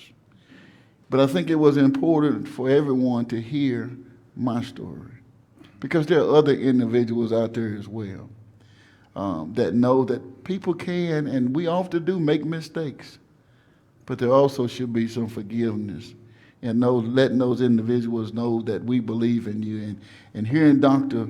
Nielsen a minute ago talk about the 5-year-old and the 5-year-old, I see those 5-year-olds and 5-year-olds when I'm out working my daily job with AT&T and I walk into a convenience store in 105-degree Mississippi heat, and I walk in to get a soda and a bag of chips, and I see the 5-year-old that has the capability of buying whatever they want to, and I see this other 5-year-old along with other 5 years old, and there's not $5 between the 5 of them. We know that there's a possibility that one of those is going to pick up something in that store without paying for it. Not because they chose to, but because of how they are in life. And one of these 5 individuals is going to be that individual that one day we should realize that this individual needs help. This individual doesn't need to only be incarcerated forever, but this individual needs help. This 5-year-old is now a 25-year-old that's facing another 25 years incarcerated. When do we help? Sure, I would like to be like this gentleman whose father gave him some good advice and told him what he would like to see before he passed away naturally. I didn't have that opportunity for my father to say, go to Jackson and do all of these great things. My children never had that opportunity for their granddaddy to tell them any of those things. But I just feel like that he may be resting in peace knowing that I found a way to make sure that some of those individuals, the least of these that we talk about, can get some type of help.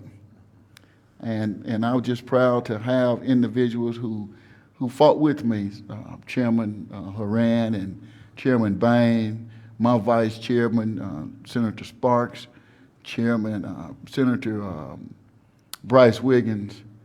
And we all worked together to make this happen. was not a Democratic agenda, not a Republican agenda, but it was a thing that we all needed to do, especially in the state of Mississippi where they're saying that we can't work together. I think this bill did a lot of things that showed people that yes, we can, and yes, we did. And I would just like to see that we continue this, not just in Mississippi, but nationwide, and stop being mad with everybody.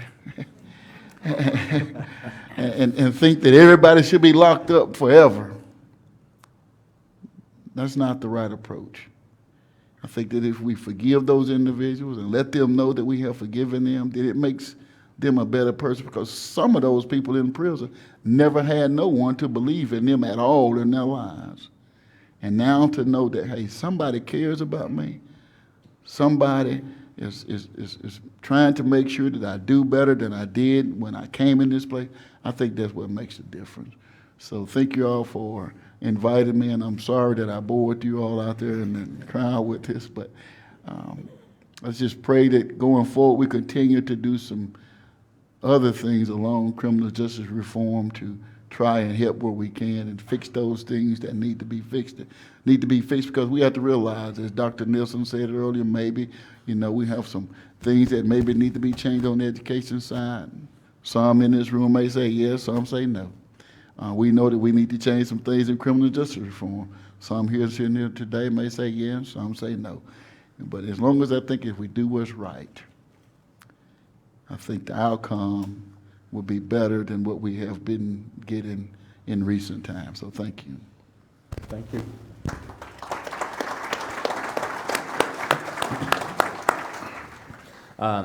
In the spirit of talking about moving from one place to another and having advocates on every side, Brett, you also mentioned that you saw and you appreciated being able to see where you had made a mistake. And I think the admitting of that does a lot for a lot of people. Even the people that you weren't able to help or weren't able to realize will still benefit at some point. Chairman Horan, you have a very unique perspective as well. I'd love to hear how going from practitioner as a prosecutor and a defense attorney and now a policymaker, how has that shaped your view of criminal justice as it currently stands? And what, in your opinion, are those must-haves to start fixing this problem right now? Thank you, Stephen. I appreciate y'all having me here today. To answer your last question would take a good bit of time to get to. There are no just pat answers to that question, but I will say, when I was a prosecutor, I began in a district with me and one other. I had me and a DA, part-time secretary, and 2 investigators. One was part-time. That district now has 6 assistant DAs, 3 investigators, 2 victim assistance coordinators. So back then, when you were prosecuting cases, you had a stack of files and you just looked at the tools that you had available to you to see how am I going to move these files, and I had to figure out what I was going to do. So at the time I began at 17 murder cases, and we tried 12 of them in 2 years. But people don't understand, like from the background I have when I talk to the legislators, that it's unique for someone to come in into a system where the tools that you have, like the habitual criminal statute, things of that nature, when you go to a prosecutor and you say you're going to take some of those tools away from them, they're very nervous about that. The habitual criminal statute, lowering maximum sentences, parole eligibility, things like that. And I understand when legislators hear from their prosecutors, we do not want these things. And I understand that. I didn't want them. I came down here and lobbied for the Prosecutors Association back when I was a prosecutor, and I never wanted to come down here and hear a legislature say, hey, look, we're going to get rid of, we're going to lower the maximum on possession of cocaine or sale of cocaine. I mean, I would be shaking in my boots if I heard that. You know, as a prosecutor, we're going to revisit the habitual criminal statute. So those things make prosecutors very nervous. When I tell legislators, say, look, these are all my friends that I used to work with and I work against, for lack of a better word now.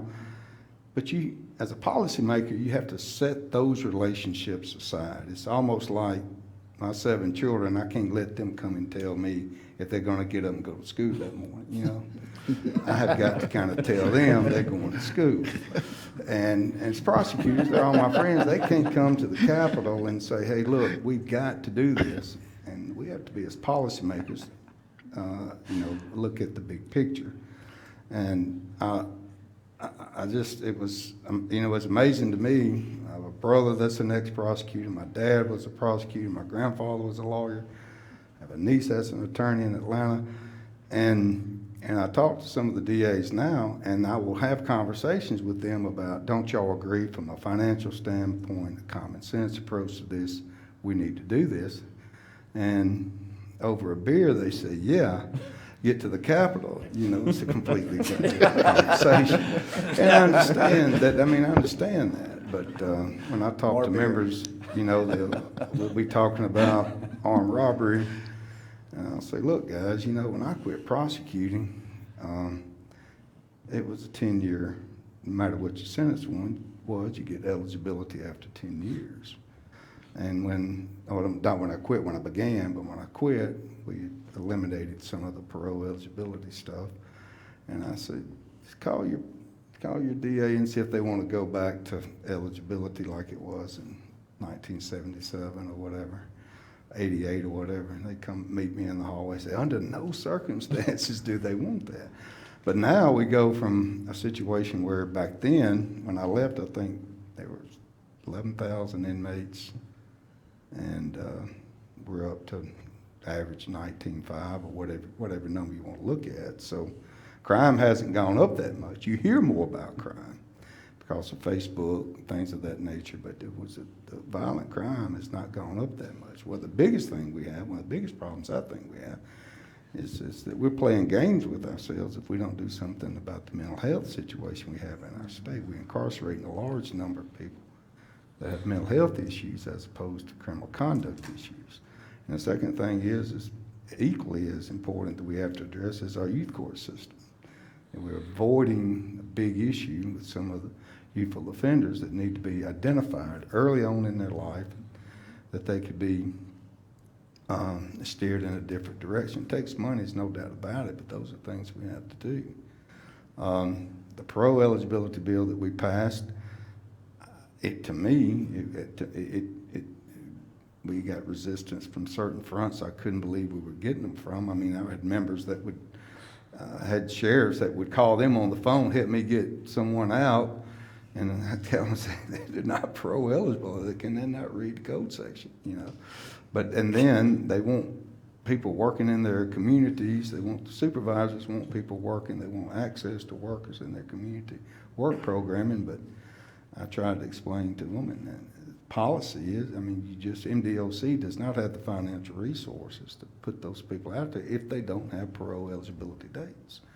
And you're not being realistic about what outcomes you want without parole eligibility. I'll say it today, I've said it before, I can't begin to count the number of sex offenders that I put in prison. I can't imagine. If someone asked me to guess, I dare say in the thousands or close to 1,000. But without some type of programming, the sex offenders, majority of them are getting out in our community, but no one knows. If you give somebody 10 years for a sex crime, he does 10 years. There's absolutely nothing that the community knows about this individual when they get out. The neighbors don't know. He's been programmed within the system, and there's no programming. They know nothing about this individual. So those things is just some type of programming for sex offenders. I think something we need to do, and it drives legislators crazy when I even mention it to them. Oh my God, my DA's going to go crazy. I said, what about 2% or 5% parole eligibility? Something to give them some incentive to go through some programming while they're incarcerated.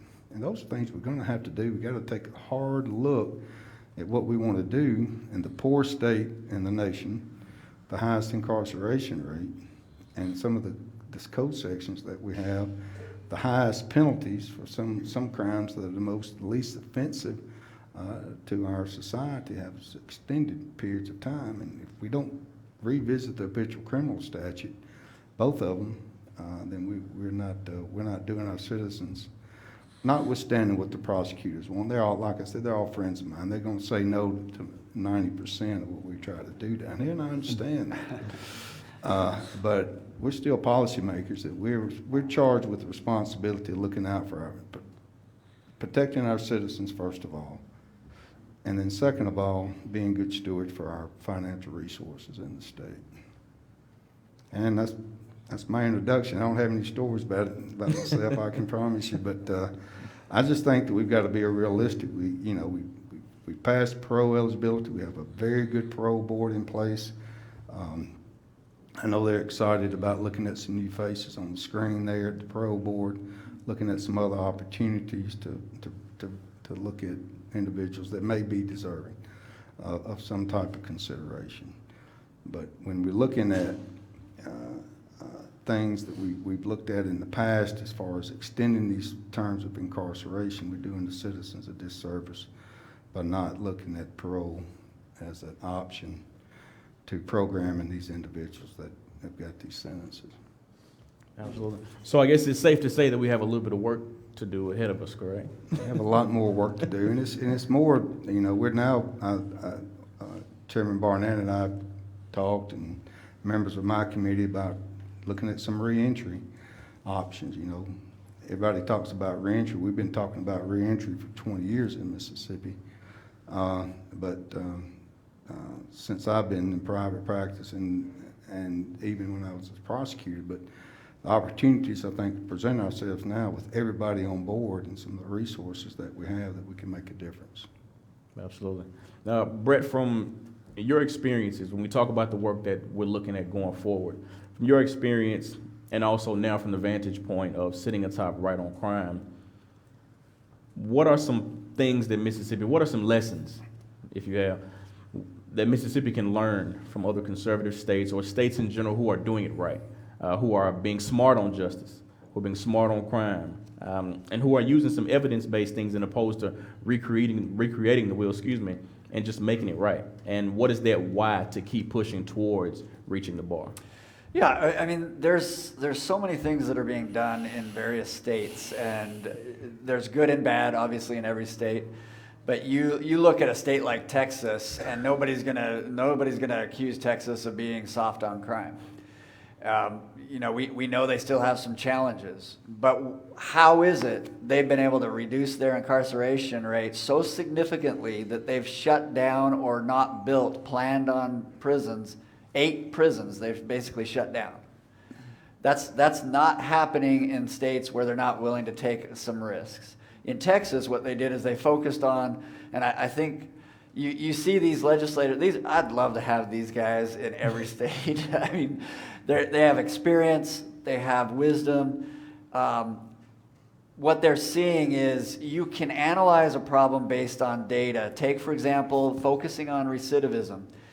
If you look at and you incentivize incarcerated individuals, they'll lower their risk of recidivism if they think there's something else that they will receive except just length of time that they have ahead of them.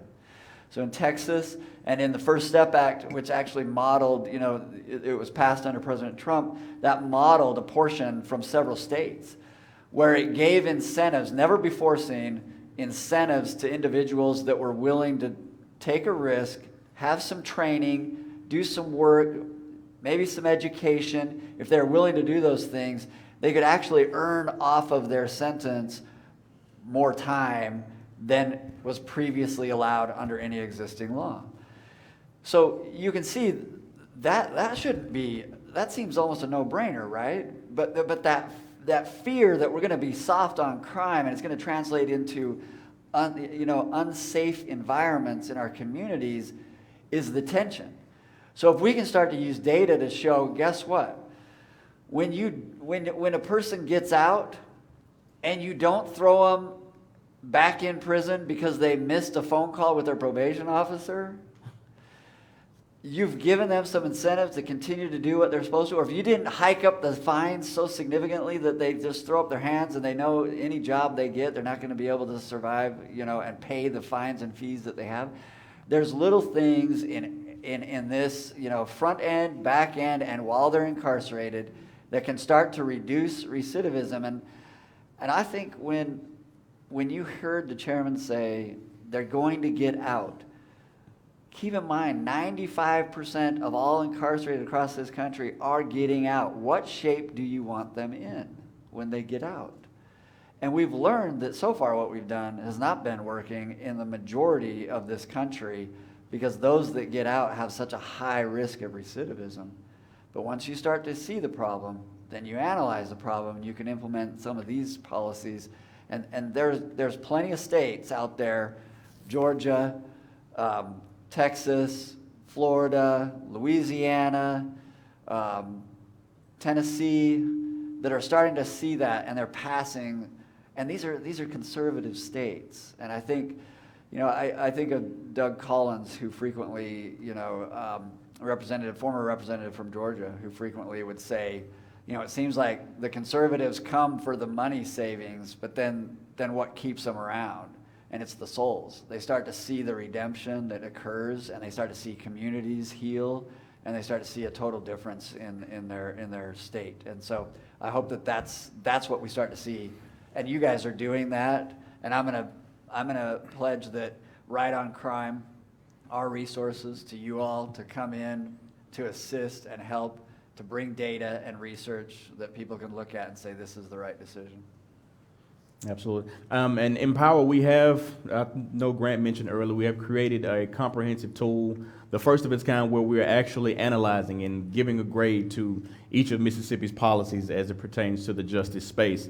Now, I think that it's going to be helpful, but I'd love to hear, and again, you already touched on it, but how do you all think something like a grading justice, by kind of being really in your face with, this is how we're doing X, Y, Z, and this lets us know that we have a ways to go, and maybe we can actually pinpoint some policies and some things that we can do going forward.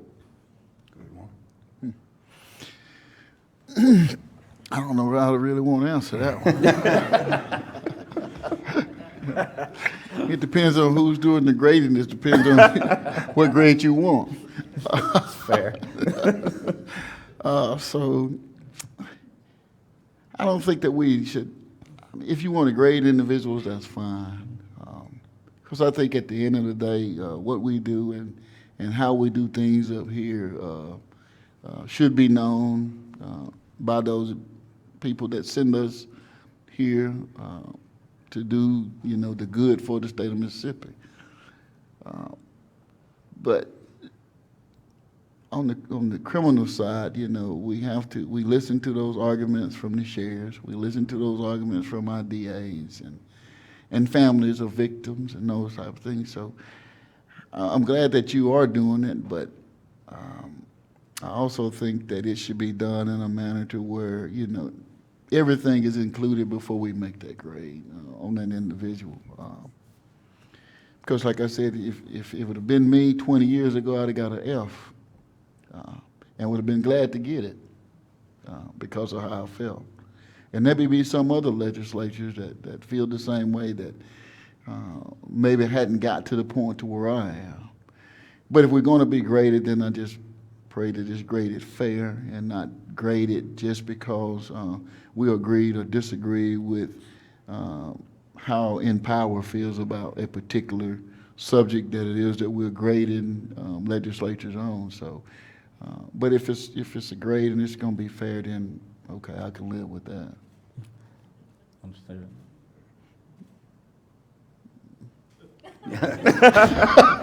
and let me stop you for just a second. We're definitely not grading you individually. You're talking about programs and just the different programs and policies. I don't want it to be a situation where I have to, look out for myself outside. I've had to study. I've had to study a little bit harder in the legislature the last 2 or 3 years. But as far as the policies that are implemented, I don't have a problem with that. I think that you're going to be surprised that some of the things that we passed in 2795 are going to be you know, we put in the legislation for those things to be looked at. It has a repealer in it, a 3-year repealer in it, so we can see whether or not some of the things that we did in that bill are being productive and working. But yeah, I don't have a problem as far as, you know, whether it be parole or reentry or programming through MDOC, things that we pass, we need to keep our finger on it to make sure it's working moving forward, whether it be workforce training or whatever. I think those are things that we need to do. You know, 10 years ago, you wouldn't dare have a company in Grenada, Mississippi hiring a convicted felon to come out. Now they're calling, you know, saying, you know, we want skilled labor. We want to make sure they're skilled, and if they pass some of the things, the testing that we want as far as application process, we're going to hire them. So we got to look at things differently than we did 10 years ago, even 5 years ago. It's just not a situation where Mississippi can afford to keep acting the way we've been acting with criminal justice reform. I don't believe that we're going to be able to move forward with some of the things the education panel said if we don't look at our criminal justice system different and provide some opportunities for those that are coming out to fill some of the jobs that need to be filled. Absolutely. I want to thank these gentlemen again for joining us here, taking this time out. And although this conversation had to end, there is still much to discuss in the realm of criminal justice reform. And you've heard about education and removing those barriers to create those successful learning opportunities for our children.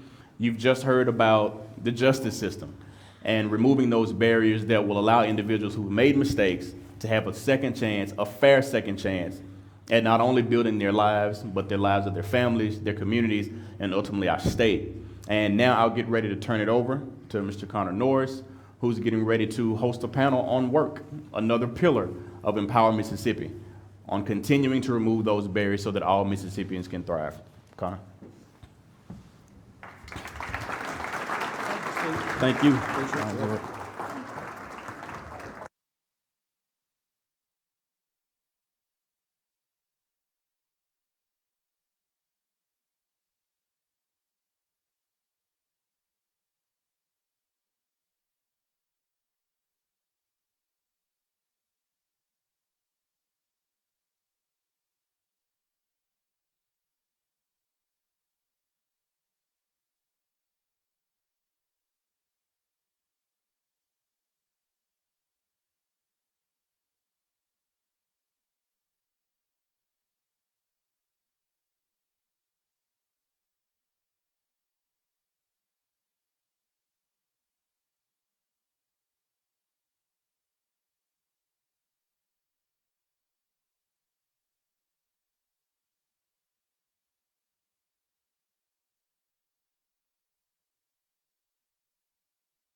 you all for joining us. Can you hear me? How's that? Better? There we go. Thanks everyone for joining us today. I'm excited to be in Jackson, Mississippi, and excited to be up here with these great panelists. My name is Connor Norris. I'm a research analyst at the Neese Center for the Study of Occupational Regulation at St. Francis University. And I'm also a policy fellow with Empower Mississippi. My research area focuses on occupational licensing, healthcare scope of practice laws, and general access to healthcare. At the Neese Center, we focus specifically on occupational licensing, and we do a few things in that space. The first thing we do is provide state and policymakers at states with information about the scale and scope of occupational licensing within their states and what's going on in other states so they can measure against them. We also do academic literature, so we will publish in scholarly journals, research, again, focusing on occupational licensing. We'll do other reports for states, like much smaller, simpler reports, and for state think tanks. We'll write op-eds in the popular press. And finally, we are compiling and maintaining a database on occupational licensing for professions in all 50 states. That's free and publicly available on our website, where you can go and see what professions are licensed, what the licensing requirements are, and how those compare to other states for the same profession. Now, regulations are designed with the best of intentions. Policymakers find a problem, they try to work towards a solution. But often these regulations have unintended consequences, sometimes small, but sometimes these costs can be quite large. And over time, as we implement more and more regulations, they tend to build up, and we see these costs grow larger and larger. Now, of course, we have this cost on GDP or employment numbers, and as economists, that's something we worry about, but this also affects real people, our neighbors, people in our community that are suffering, they're struggling because of this regulatory accumulation. The example I like to give is one of my personal friends was a combat medic for 2 tours in Iraq. He came back and he wanted to become a nurse, keep using that healthcare experience that he had. Unfortunately, in the Commonwealth of Pennsylvania, they did not accept any of his previous military training and experience towards getting that nursing license. So he had to go back to school and start from stage 1, re-enroll as a freshman. After 1 semester, he figured it wasn't worth the time and the money he was going to have to lay out for it, so he ended up going back into the military. A lot of people don't have that kind of backup plan that he had, and they're stuck either unemployed or working in professions that are lower paying than the profession they'd like to go into and less fulfilling. And that's something I think we need to remember, that the barriers posed by occupational licensing isn't just affecting these overall statistics. What they're affecting is real people. So in our panel this afternoon, we're going to discuss overregulation, how this accumulation builds up over time, some of the things we can do about it, some of the reforms that are necessary, and some of the reforms that Mississippi has been implementing the past couple of years. So public policy is important, and we should strive to do it as well as possible. And when there are problems with it, we should be willing to reassess it, see what's going wrong, what's going right, and think of a better way to move forward. And again, Mississippi has been doing that over the past couple of years, so it's really exciting to be here talking about this. Because not only does it make the state economy better, but it helps people live better lives. So joining me to talk about this are 2 great panelists that just because I'm sitting up here next to them makes me look even better. Our first and probably the best musician on stage today is James Brogle. He's a senior research fellow at the Mercatus Center at George Mason University and an adjunct professor of law at the Antonin Scalia Law School. James specializes in regulatory institutions, cost-benefit analyses, and the impact of regulations on economic growth. He's authored the book, Regulation and Economic Growth, Applying Economic Theory to Public Policy. And his writing has appeared in popular outlets like the Wall Street Journal, the LA Times, and the Washington Post, and he's a regular contributor to The Hill. He's published in scholarly journals, and these include Regulation and Governance, Contemporary Economic Policy, and the Harvard Journal of Law and Public Policy, Federalist Edition. He received his PhD in economics from George Mason University and his BA and MA in economics from Hunter College, the City University of New York. Thanks for joining us, James. Thank you. It's great to be here. And next we have Whitney Lipscomb, our rock star in her own right, and who many of you guys already know. She's the Deputy Attorney General for the state of Mississippi, And prior to this, she served as a deputy chief of staff and counsel for Governor Phil Bryant. In this role, Whitney provided strategic counsel to the governor on a wide range of policy and legal matters. Whitney previously practiced law in Gulfport, where she did civil defense work and regularly represented state entities. She earned her Juris Doctors from the University of Mississippi School of Law and her bachelor's degree from Mississippi State University. Whitney, thanks for joining us. Go Dogs. Thanks, Connor. So first, I'll start with James. In policy circles, you're known as one of the leading scholars on regulatory impact and reform. But for those outside of those circles who may not read regulatory impact analyses for fun, will you talk to us a little bit about what the Mercatus Center is, what's Mercatus's guiding philosophy, and talk about the kind of work that you do there? Sure. So first of all, thanks, Connor, and thanks to everyone at Empower Mississippi. Can you hear me okay? Good? Okay, good.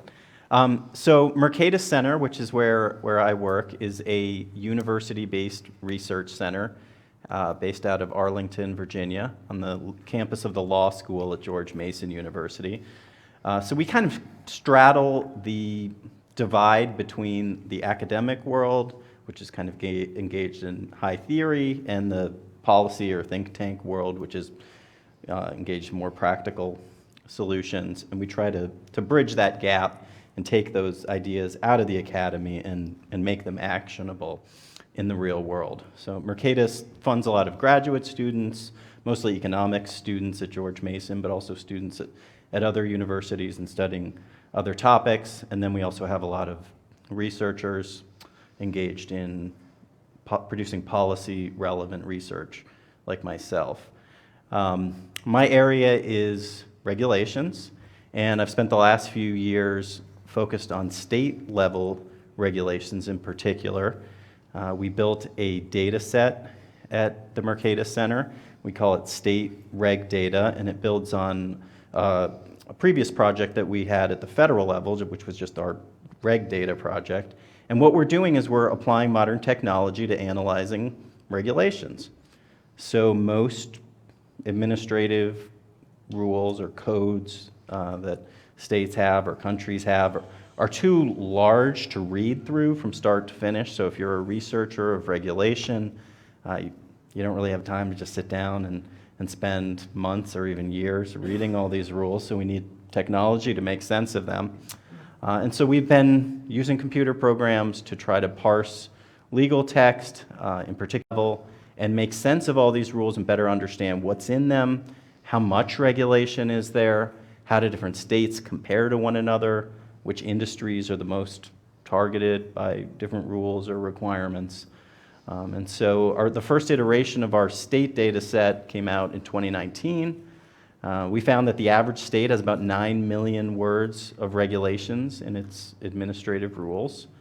And that's just in the administrative code. So these are the laws that the various executive departments write and produce. So the Department of Health, the Department of Natural Resources or Environment.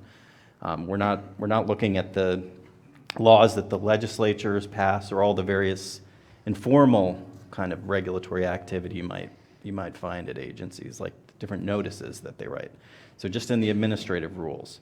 The average state has about 135,000 restrictive terms in its rules. So terms like shall, must, or required, which are a proxy you can use for the number of regulatory requirements in place. Mississippi has about 116,000, so it's a little less regulated than the average state, but more than a state like Idaho that has just 40,000 regulatory restrictions in its rules. On the other extreme, we have California that has 400,000, or the federal government that has about 1.1 million restrictive terms in the Code of Federal Regulations. So there's a lot of variation across states, and there's a lot of variation across the states versus the federal government as well. With these data, we're starting to better understand some of the effects of regulation. Already the state data set I'm talking about has been used in a couple peer-reviewed academic studies, and our federal data set has been used in, I don't know, maybe 20 or so peer-reviewed academic studies. So the data is starting to help us better understand what causes some places to have more regulation than others, and what's the effect of all this regulation? Thank you. And I should note that the Neese Center, we're partnering with the Mercatus Center and looking at their state reg data, specifically on occupational licensing. So on our website, we have the specific restrictions, so like how much the fees are, what the required education is, things like that. We're also using reg data as a tool to see just how difficult is it for people to read through these codes, to understand what's going on, how complicated is it written, which I think is going to be a great addition to what we do. Whitney, you're no stranger to most of the people in the room. You've worn several different hats in the Mississippi government, working in different areas. So you've worked with Governor Phil Bryant in his office, and now you're serving as Deputy Attorney General. So in one position, you're working with the creation of policies, and now you're focusing on implementing those policies in your new role. Can you describe some of those efforts you've been involved with? Yes, thank you, Connor. And let me just say what an honor it is to be on the stage with you and James. And thank you to Empower for putting on this important event so we can discuss these issues and how we move Mississippi forward. I became interested in occupational licensing in 2016. I joined Governor Phil Bryant's staff then, and I've been fortunate to work for elected officials, both Governor Bryant and Attorney General Lynn Fitch, who are equally as interested in occupational licensing and regulatory reform and have been leaders in this space. When I joined Governor Bryant's staff, one of the things that I oversaw was the gubernatorial appointment process. The governor has appointments to hundreds of boards. It is a very intense and detail-oriented process. But one thing I started to realize is just how large of an impact that these occupational licensing boards have on our state, on individuals who are looking to move here, who are looking to practice in a certain profession. And an issue that came up that year was how to address a recent Supreme Court case. That was the North Carolina Dental Examiners versus FTC. It was a United States Supreme Court case in which the court held that state boards, state occupational licensing boards that were controlled by a majority of active market participants, in that case it was a dental board controlled by a majority of dentists, do not enjoy state action immunity from antitrust claims if there's no active supervision. So we started to talk about, under Governor Bryant's leadership, how to kind of remedy that problem, but also how to adopt some good state policies. Policies that would encourage job growth, policies that would encourage smart regulations that help people go to work quickly and easily. And the result of that was a piece of legislation in 2017 that created the Occupational Licensing Review Commission. Some of you in here may be familiar with it. For those that aren't, I'll give you some details behind that. This commission is made up of the governor, the secretary of state, and the attorney general. The commission was originally charged with reviewing all prospective regulations that occupational licensing boards promulgate, and in particular those boards that are controlled by active market participants. In Mississippi, we have 29 of those boards. They have to submit their regulations to the Occupational Licensing Review Commission for approval. And what the commission does is they ensure that that regulation complies with the state policy. Part of that legislation, we adopted a state policy that articulated that it was the policy of the state to favor the least restrictive means necessary that still protects the health and safety of the public, but also regulations that encourage economic growth, regulations that encourage competition, job growth, innovation. So that was very critical, and it was that piece of legislation I think was landmark. We were far ahead of most states in creating a commission like that or a mechanism like that, and thanks to the legislative leadership, Speaker Gunn at the time, Governor Reeves, Lieutenant Governor Reeves, and in fact the author of that bill was our own Judge Corey Wilson, who now sits on the Fifth Circuit. So the commission created in 2017, it has been, I think, a successful model. They have, since 2017, they've reviewed hundreds of regulations. We've seen a successful transition of power from one group of commissioners to another. It's proved to be a sustainable model. And some of the, I think, the positive and kind of wins we've seen from the commission, number one, I think the commission works with these boards. When they come before the commission to present a regulation, They work together the commission understands the boards have a specific goal to achieve, and they want to protect the profession. But the commission kind of serves as a check on that. And I've seen instances where the commission works with these boards to craft a regulation that is less restrictive and that serves the community and serves those individuals better who are trying to obtain a license. Another win we've seen with the Occupational Licensing Review Commission, or OLRC for short, is boards coming before the commission who present regulations, and they're proud to admit that this is a less restrictive regulation. We're rolling back some of our restrictions here. We're changing this. We're making it easier for someone to obtain a license, making it easier for someone to maintain a license. We're reducing fees. So we're seeing a lot of boards that are proud to make those changes and proud to present those to the commission. And we're also seeing, and maybe this is something that's been unsaid, what we're not seeing is some regulations. I think there are a lot of boards who, before they enact a new regulation, I think they think about the OLRC, and they know that there is a check on that new regulation, that they're going to have to answer some difficult questions. Is this the least restrictive regulation we could put in place? Does this encourage job growth? Does this encourage innovation? And so they think twice, and maybe that regulation wasn't necessary. So I do think there are plenty of those regulations that the commission doesn't see, and I think that's, quite frankly, that's a win for Mississippi. So I've been proud to be a part of that commission in working with Governor Bryant to help establish the commission. And since coming on board with General Fitch, and she is now a member of the commission, she kind of took a fresh look at it and said, this is a great tool for the state. How can we go a step farther? And she wanted to pursue some legislation that gave the commission the authority to look back at existing regulations. As the legislation stood in 2017, they could only look at prospective regulations. Those are new regulations that were promulgated. But she wanted to look at the regulations that were already on the books, and ensure that they also comply with the state policy.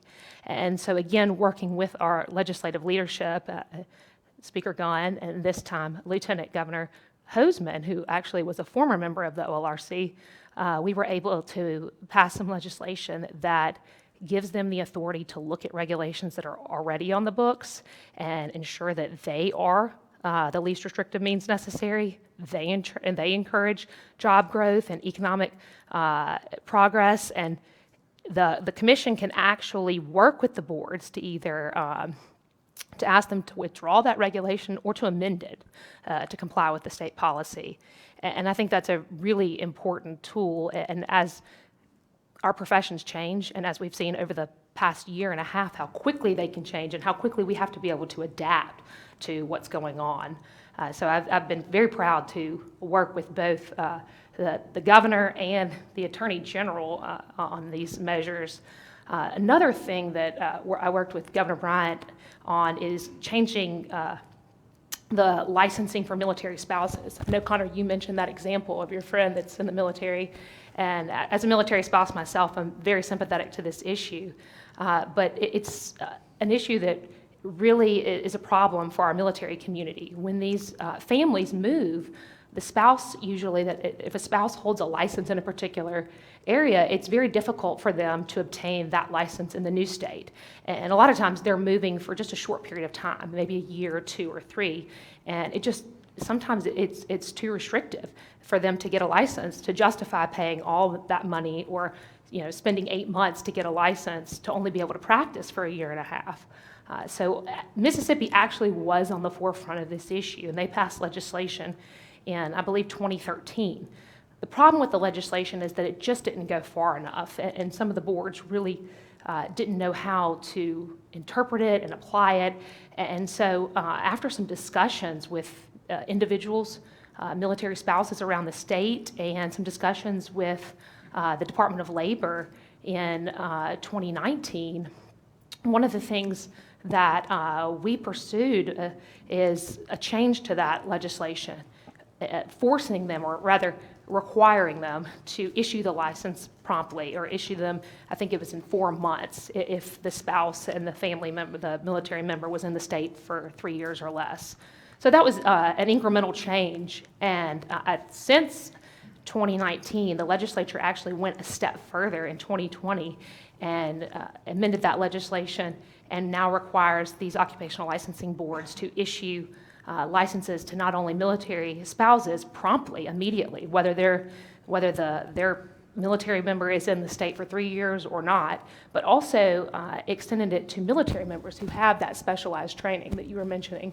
If they've received the training in a particular area, we are now requiring them to give a reciprocal license here, which I think is very important. Mississippi is a state that is very supportive of our military.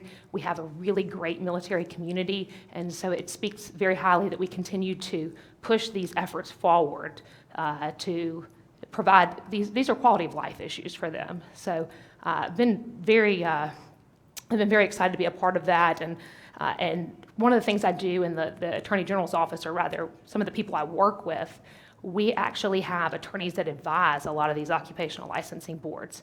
And so we help them understand these new legislative changes and these new laws and how to implement them at the board level. And I think that's critical because these board members, they're part-time, they have full-time jobs, and they come to a board meeting maybe once a month, maybe once every other month, and some maybe twice a year. And so we have to, our counsel, our legal counsel is a key person for them. They have to be able to tell them, here's what you need to be doing. So we've really undertaken an effort to educate the attorneys in our office who advise these boards on the new legislative changes and how to advise their boards so that they can implement these new policies as quickly as possible.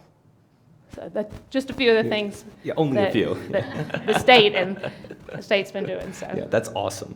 And we can understand like why regulatory reform is difficult in theory, but you were like actually there like in the trenches. So do you have any? Can you share some of the challenges that you experienced and what you did to overcome to like get these reforms passed? Absolutely. I think when we first started talking about occupational licensing reform in 2017, it was definitely a new topic. And I think there was a lot of concern on behalf of the boards and the particular industries that this commission would usurp the specialized knowledge of these board members. And I think we've seen that that's not what the commission does. I mentioned this earlier, but they serve as kind of a partner with the board to help create better regulations, but they're not second guessing the judgment of a doctor for a medical licensure board or the dentist for a dental board. I think another thing that was a concern at the time was that this board would serve as kind of an obstructionist, and they would veto regulations left and right, and that hasn't happened. Again, it has been a real partnership that the Occupational Licensing Review Commission has formed with these boards. They want the boards to be successful. They want the boards to operate efficiently and effectively. They don't want to be a hindrance in the process. So rather than striking the regulations down, a lot of times they will make amendments. They'll work with them to find the best solution for the state possible. I think another thing we learned in passing that legislation when I was working for Governor Bryant and we first kind of came up with some language, it gave the governor the authority to review all the regulations. It actually wasn't a commission model. And after going through the legislative process, they actually made the decision to create the commission, which I think was a great idea. I think you need that collective knowledge from the governor, who's the chief executive, the secretary of state, who is responsible for business registration and our administrative procedures, and the attorney general, who's the chief legal officer. I think that collective knowledge really contributes well to the commission and serves the state better. So we've learned through that process, again, partnerships. It's partnerships and collaboration. We can, I think, achieve the best result for the state. All right. James, Whitney hit on some of her experience trying to move regulatory reform under the previous governor.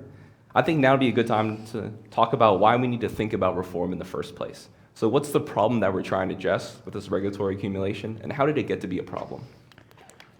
Sure. I think you can think of the problem we're addressing is coming in two forms. One relates to the process whereby regulations get made, and the other aspect is in terms of what are the effects of all these regulations. So in terms of process, over the last 75 years, the federal government and all of the states have passed Administrative Procedure Acts that lay out a process for creating new regulations. Those procedures are fairly detailed in most cases and allow public input and economic analysis in some cases. But this is all before regulations get put into place. So it's all kind of perspective or speculative about what the effects of regulations might be once they're actually enacted, once they're on the books. And most states are put much less emphasis on reviewing regulations. It's not really as much of a responsibility for anyone to go back and see whether the regulation actually had the effects that were expected. And in many ways, that's why the kind of commission we're talking about is an innovation, because it actually tasks somebody with saying, hey, are these regulations working or not, and should they be amended? It gives a permanent entity that responsibility, which is actually somewhat rare. It may sound crazy to hear that, but it's actually looking back at regulations to determine whether they're working or not and giving them a careful look. Does not actually happen that often. And even the business community is often not that thrilled about going back and looking at regulations that maybe they already expended resources to comply with. And that regulation may now be acting as a barrier to new businesses that want to come in and enter their industry and compete with them. So the business community is often very vocal about new regulations that are coming down that could impact them, but isn't always as on board with reviewing regulations. And so that's why it's important to create institutions that have this responsibility and take it seriously. Because for whatever reason, as we set up procedures for regulations over the last 75 years or so, this review component just has tended to get overlooked. So that's the procedural problem that I think we're trying to address, which is look back or review of existing regulations to figure out what works and what doesn't. So then there's what is the effect of all this regulation? So one of the main problems that we see, and this is really across governments at all levels, state, local, different countries, is this issue of regulatory accumulation. So this is the idea that each year new rules get written, they get added to the books, maybe some old rules get amended or removed, but not so many in most cases. And so there's this natural tendency for the amount of law that exists to grow, and for the legal environment to grow ever more complicated. And increasingly, the academic evidence is showing that the accumulation of regulations over time is a drag on the economy, it's a drag on economic growth. There's an economist at the Progressive Policy Institute in Washington, his name's Michael Mandel, and he likes to compare the effect of regulations to dropping pebbles in a stream, and I really like this metaphor. So you drop one pebble, there's no effect. The water just flows as it was before. You drop 1,000 pebbles, the flow starts to slow. 100,000 pebbles, now maybe you've blocked the stream. And that's the case even though that last pebble was also insignificant. And if you just look at that last pebble, you'd say, well, this isn't a big deal. Why can't we do this one? But you would have said the same thing about the one before, and the one before, and the one before. And before you know it, you've ground the economy to a halt. So that's kind of the macro level problem, and is that economic growth and activity slows. Some colleagues of mine at the Mercatus Center have estimated that federal regulation is slowing national economic growth by about 1 percentage point a year. That may not sound like a lot, but it means that if you had put in place a cap on the level of regulation in say, 1980. And that doesn't mean no new regulations. It just says maybe for every rule we add, we're going to take one off the books just so the level stays the same. So we get kind of a constant number of rules. Well, then by 2012, we've estimated that the economy would be about 25% larger, which is about $4 trillion or $13,000 per person in the United States. So because of this drag on growth, you get this compounding effect. And over time, over a couple of decades, really not that long, this can actually have a pretty major impact on living standards. And you can think about all the things that $13,000 per person would go towards. So I see the main issues as one, process, putting in place better procedures for reviewing rules, and also that will teach us something about how to better design rules going forward. And two, this issue of regulatory accumulation and slower growth. Thanks. Whitney, I know you talked about your role with the creation of the Occupational Licensing Review Commission and your current role in executing that policy. But the Mississippi legislature had a busy couple years when it comes to regulatory reform since you left the governor's mansion. So you can talk a little bit about some of those bills we've seen come out of the legislature. I know you mentioned some already. Sure. Well, first of all, I think what we're seeing is a real movement, and I think we have elected leaders and legislative members who are excited and who are trying to move the needle forward and make it easier for people in Mississippi to go to work, and quite frankly, easier for people to move to Mississippi and go to work, which is great. I think since 2017, when the Occupational Licensing Review Commission was created by the legislature, they have each year passed at least one bill that has been aimed at addressing regulatory reform as it relates to occupational licensing. Some of the things that we have seen, I'll just start off with the big one this year, is universal licensing recognition. So if you move to Mississippi and you hold a license from another state for a number of professions, I won't go through the list, but it is a long list, you get and you meet certain qualifications. If you are licensed in a similar fashion in the other state, you can get automatic reciprocity here in Mississippi. We're the first in the South to pass that type of legislation. It's extremely important, especially in a year like this year and last year, where people are saying, I want to be in a state where I have the most freedom. I want to be in a state where my kids can go to school during COVID. And so we have, I hope that it has contributed to individuals moving to Mississippi, and I hope that it continues to contribute to that. One thing I mentioned earlier, and I think need to kind of touch on again, because just what you were saying, is legislation in 2020 that gave the Occupational Licensing Review Commission the authority to look at regulations already on the books. General Fitch, as the former head of the Mississippi Department of Employment Security, knows how important it is for people to obtain a job. And that is going back in the books and looking at those regulations that have been there for years and decades, and it's something that, quite frankly, these boards may not have had time or the resources to do, but it's something that needs to be done. And it also gives a voice to those licensees who are licensed by the board. If there's a regulation that's negatively affecting them that can be either repealed or tweaked to be less restrictive, this is a perfect avenue. They can come to the OLRC, they can present that regulation, and OLRC can consider a way to address it. Another thing that we've seen, and I think you heard mentioned on the last panel, is the Fresh Start Act.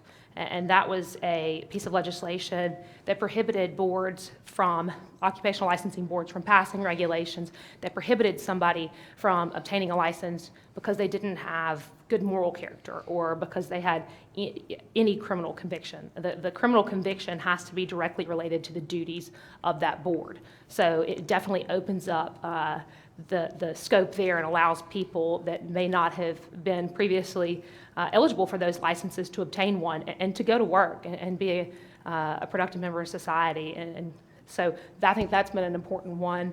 And then another one that passed this past year that I'm particularly proud of because our office played a role in is some reforms to the cosmetology licensing statute. Before, the statute required licensing of eyebrow threaders, makeup artists, and those individuals who put eyelash extensions on. I know some of you in the audience may be familiar with those, may be customers, but there was a requirement for them to obtain a license from the Cosmetology Board, which entailed hundreds of hours of training.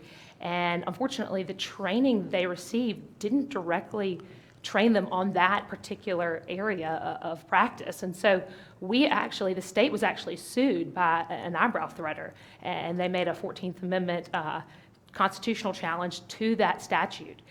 And as the Attorney General's office, we are charged with defending the constitutionality of our statutes. But in that particular instance, what made the most sense for Mississippi, for customers, for the individuals practicing in this profession was to find a creative solution. And our attorneys who were working on that case worked directly with legislators to craft a piece of legislation that addressed the lawsuit, addressed the problem in the law, and quite frankly, freed these individuals from licensing burdens. So I'm very proud of that and the work that we did. So it shows that we can find creative solutions, and we can unleash some of these, to use the term of the day, unleash some of these licensing restrictions for the betterment of Mississippi. All right, thank you. And since you brought up occupational licensing, I think it's a great time for me to get to talk about it. Occupational licensing laws, we can think of them as a permission slip from the government that people need before they can go work in a profession. So state legislatures pass these laws and basically require people to get the license. They cannot practice without it. They also set the requirements. So these are things like education, the required education before you can get into the field, the training they have to undergo on top of that education, the exams you have to take, both sometimes they're national exams that people across the country have to take, sometimes they're state-specific to the individual laws within that state. They have to pay fees, and there's other provisions like good moral character clauses, minimum ages, language proficiencies, things like that. The purpose of all these restrictions before you can even enter the field is to ensure that there's high-quality professionals within that field providing services to consumers. A lot of times these are fields, or at least initially they were fields, where consumers face the potential for serious harm from low-quality services. It's not just like if I purchase a bad shirt and wore, maybe it'd be a little bit embarrassing being up here, but something where you could actually get physical harm. Typically, the market will filter out the poor performers, and over time, you don't have to worry about the low-quality professionals staying in the field. But when you have a case where people can get seriously hurt, a lot of people are going to get hurt before that person gets forced out of the profession. So they responded by creating these barriers before you can get in. Demonstrate your competency and show that you have the skills necessary. It makes consumers more likely to purchase these services because they can be more comfortable that the person they're going to has these credentials. They know they're well-trained enough to enter the field and be given a license. And they don't have to worry about the harm that'd be associated with the poor services. Now, this makes a lot of sense for occupations like healthcare, but licensing has grown far beyond healthcare and the initial professions that were licensed. In 1950, only 5% of the labor force needed a license to be able to do their job. Today, that number is around 25%. So licenses were once reserved for skilled professions where low-quality services posed a serious threat to consumers. So like physicians, lawyers, dentists. And these are professions we typically think of when we think of licensed professionals. But there's a lot of professions, especially ones that don't require a college degree, that now require a license that didn't in the past. So for example, from 1993 to 2012, the state of Mississippi added licensing requirements for 49 professions that don't require a traditional four-year college degree. So these are the types of professions that offer a path to the middle class and a path for entrepreneurship for people that don't have the traditional college degree. These professions include massage therapists, child care workers, manicurists, general handyman services, licensed landscape workers. So it's difficult for people to try to enter these professions. Typically, if you don't have a college degree, like I said, you can enter these professions fairly simply and begin practicing and begin making money. With licensing requirements, you have to take time off to be able to do that. You have to undergo a certain amount of training and education before you can get in. So not only you're not making money during that time that you're training, you're also paying for the education itself. It may sound like this shouldn't be too much of a problem, but it turns out that this does have a significant effect. Economists estimate that The number of workers in profession is reduced by between 17 and 27% when the profession is licensed. So this is a lot of people that are being locked out of the labor market because of these barriers to entry. Sometimes they end up being unemployed, not being able to find a job that meets their skills and their interests. Other times they're forced to work in other professions with lower pay than they would have in that licensed profession. I'll just touch on criminal justice, even though we just had a whole panel on that. Licensing has been found to increase the recidivism rate because of the good moral character provisions, where people need to demonstrate that, basically meet a very broad set of requirements. One of those is usually not being involved with the criminal justice system. So people coming out of prison, trying to reestablish their lives, are locked out of a large number of professions.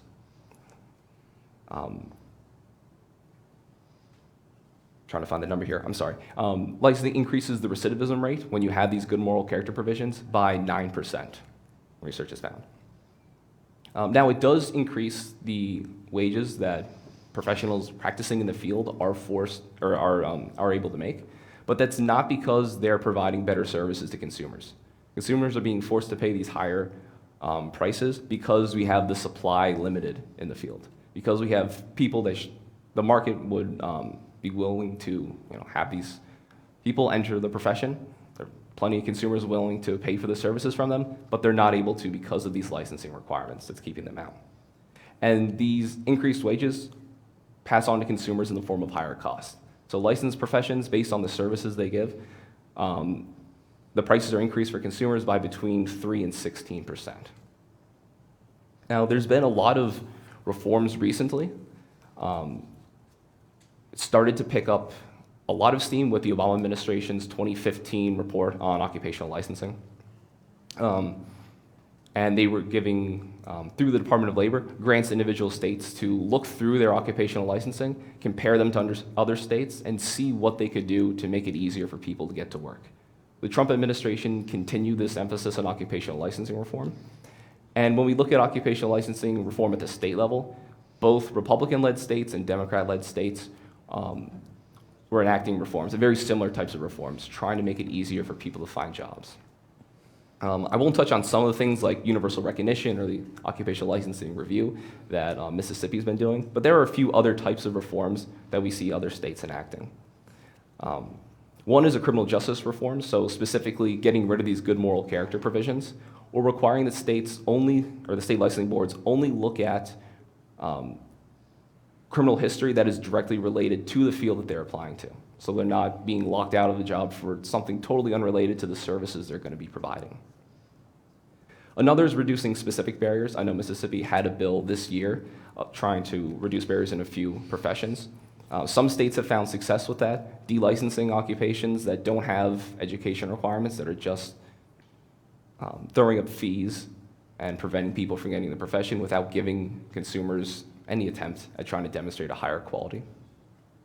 And finally, a few states like Alabama, North Carolina, and Vermont have been experimenting with apprenticeships and allowing people to, rather than forcing them to take time off of work and paying to go through education, giving them an alternate pathway where they can work as an apprentice, they can learn from a licensed professional, and they can earn some money while they're doing it. So over time, they do demonstrate their skills, but at the same time, they're not being forced out of the labor market for it. So it makes it a lot easier for people, whether they come from a low-income background and they just don't have the money to be able to take time off for education, or whether they're switching careers midway through a career. Now, James, since I've been talking about occupational licensing, we're now on the topic. I'd like to get your take on an intersection of sorts between occupational licensing and healthcare. Typically, when we think of healthcare and healthcare reform, the focus is on who's going to pay for the health insurance. But healthcare is deeply regulated from a lot of different angles. So this has an effect on cost and access to care, a lot of other things besides just who pays for it. We talked a bit about full practice authority, but that's a smaller piece of a much larger picture. So do you have a perspective on how regulation impacts the provision of care? And how do you think about balancing safety concerns with patients' access to healthcare? Sure, so those are tough questions. I would say, first of all, what is a regulation doing? It's restricting behavior in some way. And a licensing regulation is restricting who can enter a certain profession.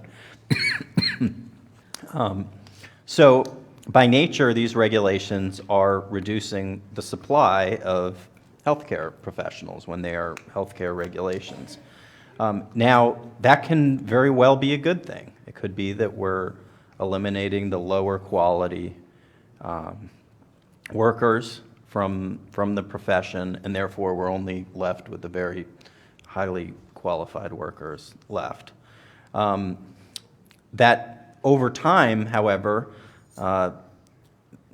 as a result of restricting entry into a profession, sometimes quality of the profession will erode as a result of a lack of competitive pressures.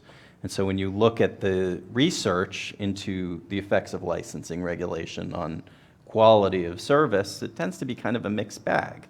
Some studies find some improvements, some studies find quality gets worse, some studies find not so much of an effect. And so this could be a result of these kind of dual forces. One, we're taking away low quality workers, which raises quality, but two, we might be slowing dynamism or innovation by reducing competition, and that lowers quality. The results are more ambiguous in terms of what happens with the wages of people in the licensed professions, which is their wages go up. And that's good if you work in that profession and you can obtain a license. It's not so good if you're a customer. On the other hand, if you're a customer and the quality improves, it might be worth it to you to pay a little more for higher quality. But if quality doesn't improve, then you're just left bearing a higher cost. So this is kind of the dynamics of, I suppose, of how licensing regulations affect the quality of care. I think it's telling that during the pandemic, we've seen most of the action in this area go in one direction, which is to reduce restrictions in order to increase the supply of care. So we've seen states accept licenses from other states. We've seen regulations known as certificate of need laws, where you have to go to the government and get permission to provide a new service, or even do something like provide more hospital beds in your hospital. So these kinds of regulations have been waived or rolled back. I've done some work on pharmacy regulation. We've seen waivers so that pharmacists can provide vaccines, or so that they can test for COVID or other ailments. Most of these sorts of activities were prohibited.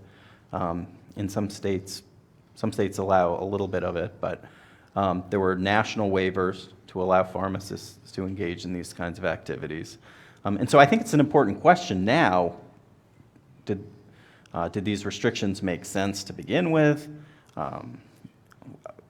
There should be ideally some kind of review of these rules at a minimum, I would think, to assess whether it makes sense to bring them back or to maybe amend them permanently or waive them permanently.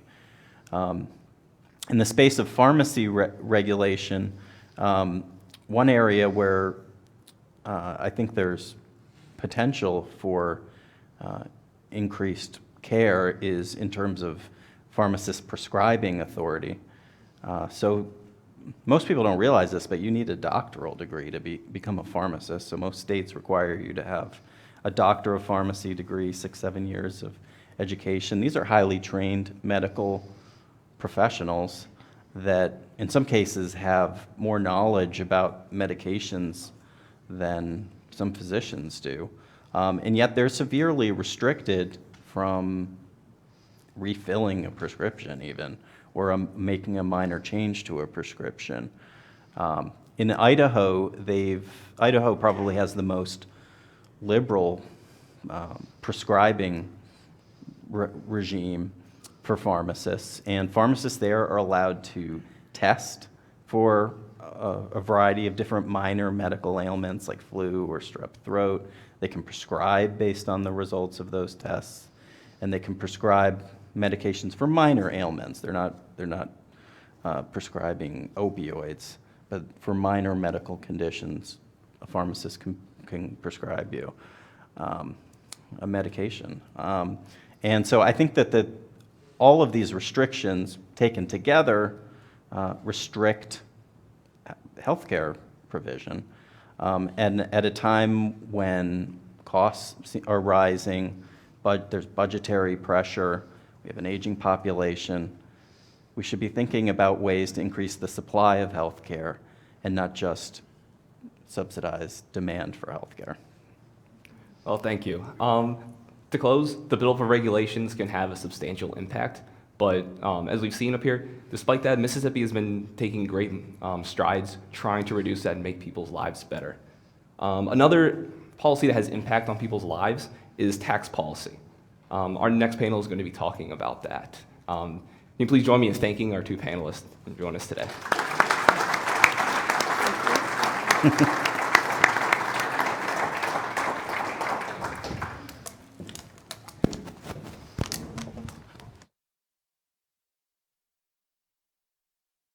This way. Thank you. Those lights are bright. I would like to ask a favor of all of you. We have been sitting here for a good while. I appreciate the fact that you guys have been sitting here for a good while. If you would, stand up with me for a second. Get some blood flowing again. Make sure your legs are working. And now you can sit down again. And if you are around the edge of the room and you have been waiting for a seat, there are seats now. So please come closer.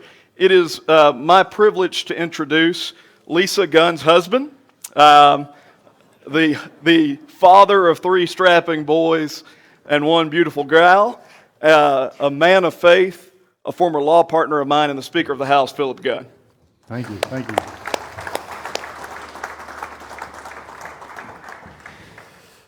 Now, Speaker, you have been traveling the state today. Yes, sir. You've been all over the place. And I know you've been talking about income taxes. Yes, sir. We're going to get to that in a minute. Okay. I wanted to ask you a broader vision question. So in Mississippi, we know that we face challenges, that there are things that we've got to overcome in order for us to see the kind of success in the state that we want to see for the people of the state. There seem to be competing visions. There is one vision that basically says, hey, you know what? In order to fix problems, we need much bigger government. We need more investment by government. We need to see government have more regulation and more control of people's lives. That's not right. Well, I'm glad you said the that. vision. And then there's the other vision that says we believe in people. We believe in freedom. And freedom and communities that can come together. I wonder if you couldn't, I think I know based on your "that's not right" comment, but I wonder if you couldn't walk through a little bit of your guiding philosophy when it comes to thinking about your role as Speaker of the House, the leader of one of the bodies of the legislature. Thank you. It's great to be with all of you here today. Thank you so much. I have been traveling the state. I've been to Starkville yesterday, Columbus today, to speak about the income tax proposal. I was supposed to speak at Starkville Rotary yesterday for lunch, and lo and behold, Mississippi State baseball game got rained out Sunday night, so they played yesterday during lunch.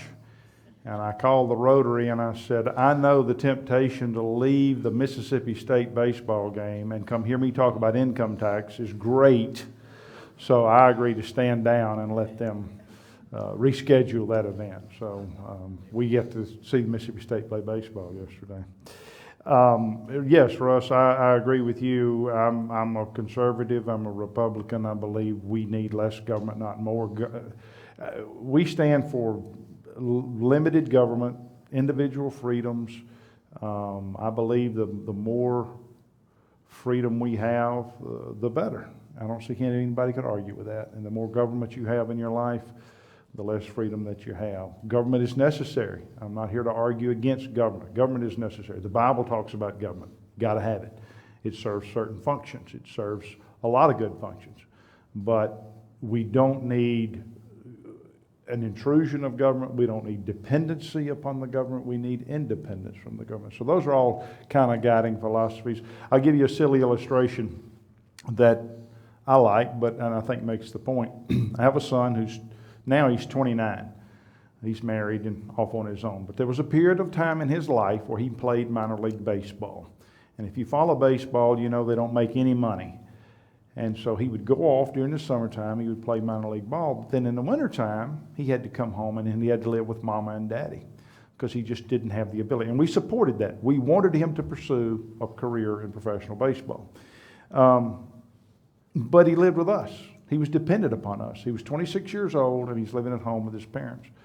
And so when the trash needed taken out, I said, take out the trash. What did he do? He took out the trash. I said, cut the grass. He cut the grass because he was dependent upon us. And the Bible even talks about whatever enslaves a person to that, whatever controls a person to that, he is enslaved. And so we controlled the purse strings for him at that period of time in his life, and he had to do what we said because he was dependent upon us. You can take that silly analogy and lay it over to government. And I don't care what it is. If you're dependent upon drugs, you're enslaved to drugs. If you're dependent upon alcohol, you're enslaved to alcohol. If you're dependent upon the government, you're enslaved to the government. And that's just a simple philosophy that kind of drives what we do at the Capitol. We want to make sure that government serves a proper role, but it's not one that creates dependency or creates control in the lives of citizens. So this past session, you created a little bit of a stir. Mm-hmm. The stir continues. I mean, I think if you're in politics, you just create stir. That's part of it. That's part of what we do. But certainly around the elimination of the income tax, Right. That's a big thing. And you get people coming out of the woodwork that have an opinion one way or the other on whether you should do it. I wonder, in the environment that we're in with COVID-19 and everything that's going on across the country, what made you wake up and say, because I know you've been thinking about this for a long time, what made you wake up and say, you know what, this is the year to do this? Well, it is something that I felt like needs to be done for a long time, and that's in consultation with lots of economists and others. I'm active in the American Legislative Exchange Council. I don't know if any of you are familiar with that organization is, ALEC for short. In fact, I was privileged to be their national chair last year. They talk about individual freedoms and limited government. And just looking around the country, you see those states that don't have an income tax, they seem to be prospering very well. And I know there are other factors that come into play. Don't get me wrong. Florida's got Disney World and they got beaches. We don't. But it is a factor. It may not be the sole factor, but it is a factor. And you see retirees flocking to those states because they don't have income tax. You see those states prospering. You see young millennials going to those states, and one of the factors is the income that they make is not subject to an income tax. So it's something that I've had a passion about, or belief about, I should say, for years, is that we as Mississippians would be better off if we didn't have an income tax. Putting more money, disposable income, into the pockets of our citizens is a good thing. I don't know who could argue with that. Putting money into the pockets of the citizens is a good thing. What are they going to do with it? They're going to spend it. They're going to take care of their families. They're going to improve their quality of life. They're going to take care of their children in a better fashion. Those people know how to spend their money better than the government does. And so I've just believed for a long time that eliminating the income tax makes us more economically sound. And the economists that have taken our plan and looked at it, the two Ole Miss economists, if y'all are aware of that or have seen their report, it's like a 36-page report. But the conclusion is it would result in an increase in the gross domestic product of the state of Mississippi of $371 million. Now you can look at it in the reverse, that while we have an income tax, we are losing out on gross domestic product of $371 million. But their conclusion was that if we can eliminate the income tax, then we can improve our gross domestic product by $371 million. I don't know that anyone would argue with the fact that putting money in the pockets of the citizens is a good thing. And also, in addition to that, you have the economists and policy think tanks that I have spoken with that all advise you to move away from an income, just basic economics 101, is that a more sound and better tax structure is one that's based upon consumption versus an income tax. To the extent that you can, you want to move away from an income tax because that's a tax on productivity, and you want to move towards a consumption tax. A consumption tax is a more fair tax, and the burden of that is spread among all the taxpayers, which is more fair. Every one of us benefits from the services government provides. We all benefit from the roads and the fact that we have a prison and we have police protection and we do free schools and all the stuff that government provides. We all benefit from that. It only makes sense that everybody share in that. Right now, not everybody in the state of Mississippi pays income tax. They're not all contributing to that amount of money that is being used to provide those services. When you move away from an income tax and towards a sales tax, everybody shares in that. And all of us know people who probably operate on a cash business who are not filling out an income tax. But every one of them's buying stuff. And so when you move to that sales tax, which is what our proposal is, then it creates a more fair tax. Now, a lot of people are saying, well, you're just swapping money. You're giving me back my income tax, but you're taking it out by raising my sales tax. I respond by saying, just do the math. Let's stop and think about this. First of all, like I said, you're broadening the pool of taxpayers, so the burden is less on everyone. Secondly, you're bringing in out-of-staters, people who travel through the state of Mississippi who currently don't live here and don't pay an income tax. Now they are helping contribute to the tax burden or sharing that tax burden. But also, thirdly, think about the fact that most of what you spend your money on is not subject to a sales tax. In Mississippi, we don't tax gasoline via a sales tax. We put an excise tax on that. We don't tax medicines. Your mortgage is not subject to a tax. Your insurance is not subject to a sales tax. So many of the things that you spend your money on are not subject to the sales tax. And so you have to sit down and calculate. The statistics that we've seen, Bureau of Labor Statistics, show that you spend about a fourth of your income on stuff that's subject to the sales tax.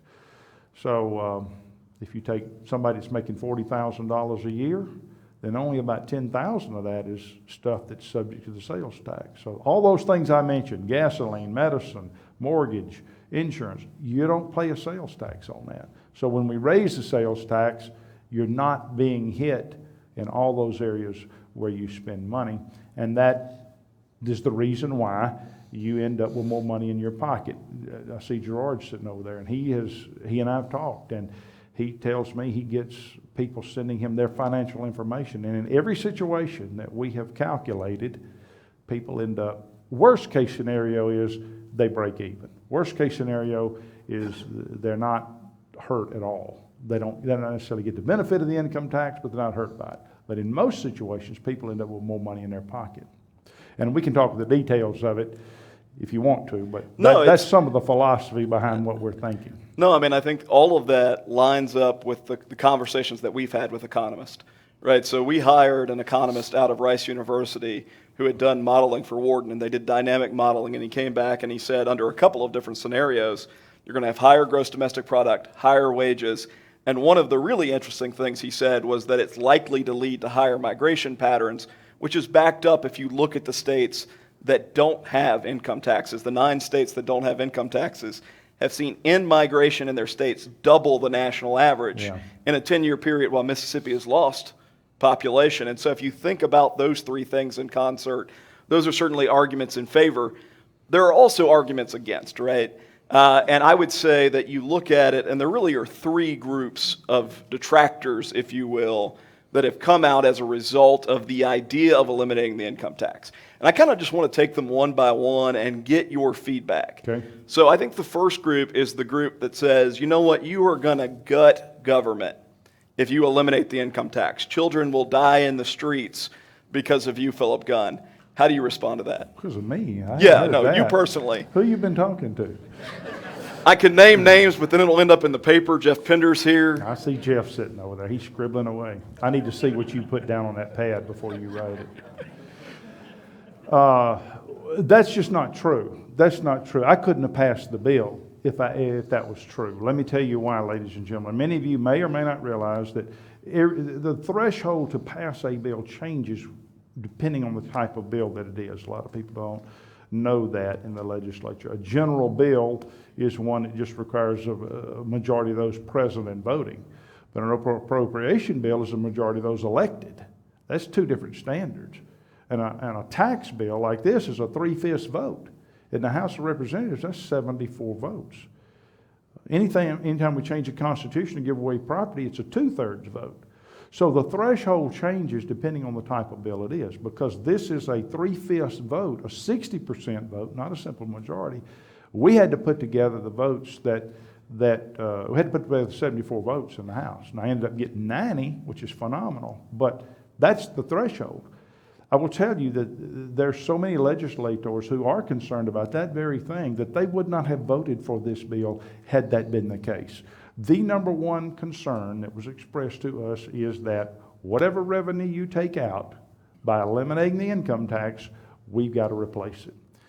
And so the plan that we have replaces that revenue. We've done the math and we put together a plan that creates a budget stabilization fund. The first 6 months of this increase in the sales tax is going to go into a separate fund of about $500 million. It exists for the purpose of drawing down, it's just like a bank account. We can draw down those funds in the event we have a budget shortfall. We have a growth trigger in there. We do not phase out the income tax unless we hit particular growth triggers. This plan is a combination of increasing sales tax and growth, and it phases out over a 12-year period of time. If we don't hit the growth trigger, we don't phase out the income tax that year. It could be a 15-year plan. If we have tremendous growth, it could be an 8-year plan, but the plan we put forward is 12 years. We have every reason to believe we'll hit the growth triggers. Growth in the state of Mississippi over the last 10 years has been 3.2%. Our trigger is 1.5%. So the first 1.5% of the growth goes back into the budget. Anything above that would be used to buy down or phase out, if you will, the income tax plan. So all those things exist for the protection. The budget stabilization fund and the growth triggers exist for the purpose of making sure that we don't lose revenue. It's a silly analogy, but when I moved to my childhood home, we lived out in the country, and we got our water from a well. When I left high school, my parents got annexed into the city and they went on to city water. So they had the same amount of water, the source was just different. It just moved from a well to city water. That's all we're talking about here. We're going to have the same amount of money. We've taken protections to make sure that the functions of government are not compromised. And I've heard some in the education community say, oh my gosh, education is going to be cut. I couldn't pass the bill if that was the case. I couldn't compile 74 votes in the House, or actually 90 votes in the House is what I got, if that was the case. So that is a red herring. That is not true. The plan that we have replaces the revenue that we lose. It just comes from a different source. It's coming from sales tax and growth versus an income tax. Second group of detractors kind of undercut the first group of detractors because they come out and they say, well, Philip Gunn's not actually even cutting taxes. This is not conservative enough. How do you respond to those folks? I don't understand the question. Sure. What do you mean? So there are some people who say, cut the income tax, don't try and replace it. Don't try and offset it with anything. Oh, you're talking about just cut the tax without... Just cut it and we'll see. Oh, well, that doesn't work. I mean, that's a Kansas model. And all of us have seen the Kansas model, what a debacle it was. It sounds good in theory. It just doesn't work. The amount of revenue that the income tax produces in the state of Mississippi is about a third of our budget. We have a $6 billion budget. By the time you eliminate the income tax and cut the grocery tax in half, it's $1.9 billion. So there's no way you can't cut a third of your home budget, your church budget, your business budget, and survive. You just can't do it. Well, government can't either. And they couldn't in Kansas. And they did that, and they ended up raising taxes, I think, a couple of years later, like $400 million. We're not going to go there. This is not that kind of plan. We have a plan to replace the revenue. So we're not, and then some have said, let's just phase it out over like we did to 3%. Many of you may be aware that we phased out the 3% bracket 4 or 5 years ago. We did 0.5% a year over a 5-year period of time, I think, 6-year period of time.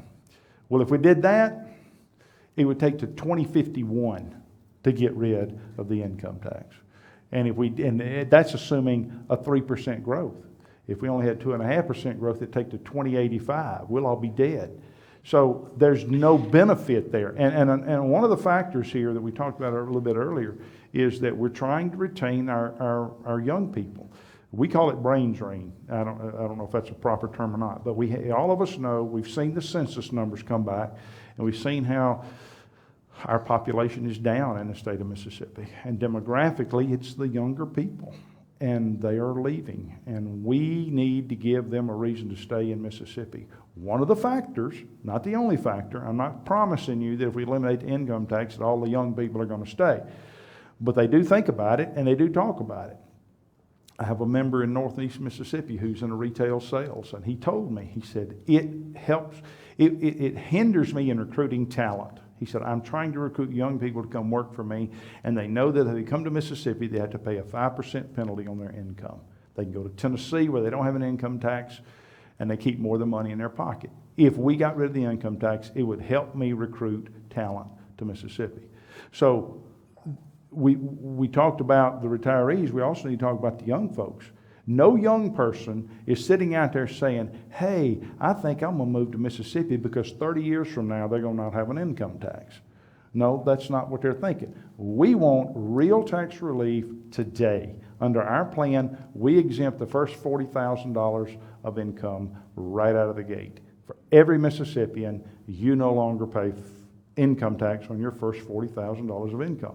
That is $1,500 that stays in your pocket per taxpayer. If it's a married couple, that's $3,000 that stays in your pocket. In 5 or 7 years, we raise that threshold to $100,000 per taxpayer, $200,000 per married couple. For a married couple, that's $9,000 that stays in their pocket. That's real money. That's real tax relief. And that's what's going to attract the young people and make them stay in Mississippi, or at least give them a reason to stay, is that, hey, they got real tax relief today, not 30 years from now. So just to say, let's phase it out over a period of time, doesn't work. All right, third group of detractors. I'm only giving you negativity. I'm going to get to some positive stuff eventually. Okay, great. Well, I promise. I got about 10 minutes, 7 minutes. I can do it eventually. All right, third group of detractors are people who looked at the plan and said, yeah, all that's great, but I used to not have to pay a sales tax for my specific industry. Or I used to get a really low rate relative to what everybody else pays in sales tax for my specific industry. And you guys are talking about kind of evening the playing field as a way of offsetting things. Some of those concerns are legitimate concerns because of business models, but how do you balance the people who are looking at it saying, yeah, but my industry has always been treated a certain way, and now you're talking about treating me differently, versus wanting to get a fair tax system? Well, it depends on the industry, and we've worked on this. We've changed the model of our bill to accommodate that. Our thought in the beginning was, if we're going to ask the citizens to go up 2.5 cents on sales tax, let everybody else who pays tax go up. Well, it turns out that some industries can't pass that along to an end user. And so we've modified the bill and took them out. So farmers, loggers, manufacturers, they can't, the inputs that they have into their industry cannot be passed along to an end user. So we've removed them. So that solves that objection. Car dealers, their rate is 5%. You pay 5% sales tax on a car right now, be it new. I don't know if it's new or used. I know it may be a different rate for new and used. I'm not sure. But in any event, it goes up 2.5 cents. Now, the car dealers just thought the world was coming to an end when we raised the sales tax. People going to quit buying cars. No, let's think about this and let's do the math again. Under our plan, we exempt the first $40,000 of income. As I said, that's $1,500 that stays in your pocket that you would otherwise be giving to the state of Mississippi. But it's not just $1,500 this year. It's this year and next and next and next and next, forevermore. Now, statistics show that most people buy a car once every 7 years. It could be new or used, but they replace their vehicle about once every 7 years, on average. Some people, like you, who have a lot of money, may buy a new one every year. People like me, I buy a new truck when my old one dies. I run it till the wheels come off. And that's about once every 7 years.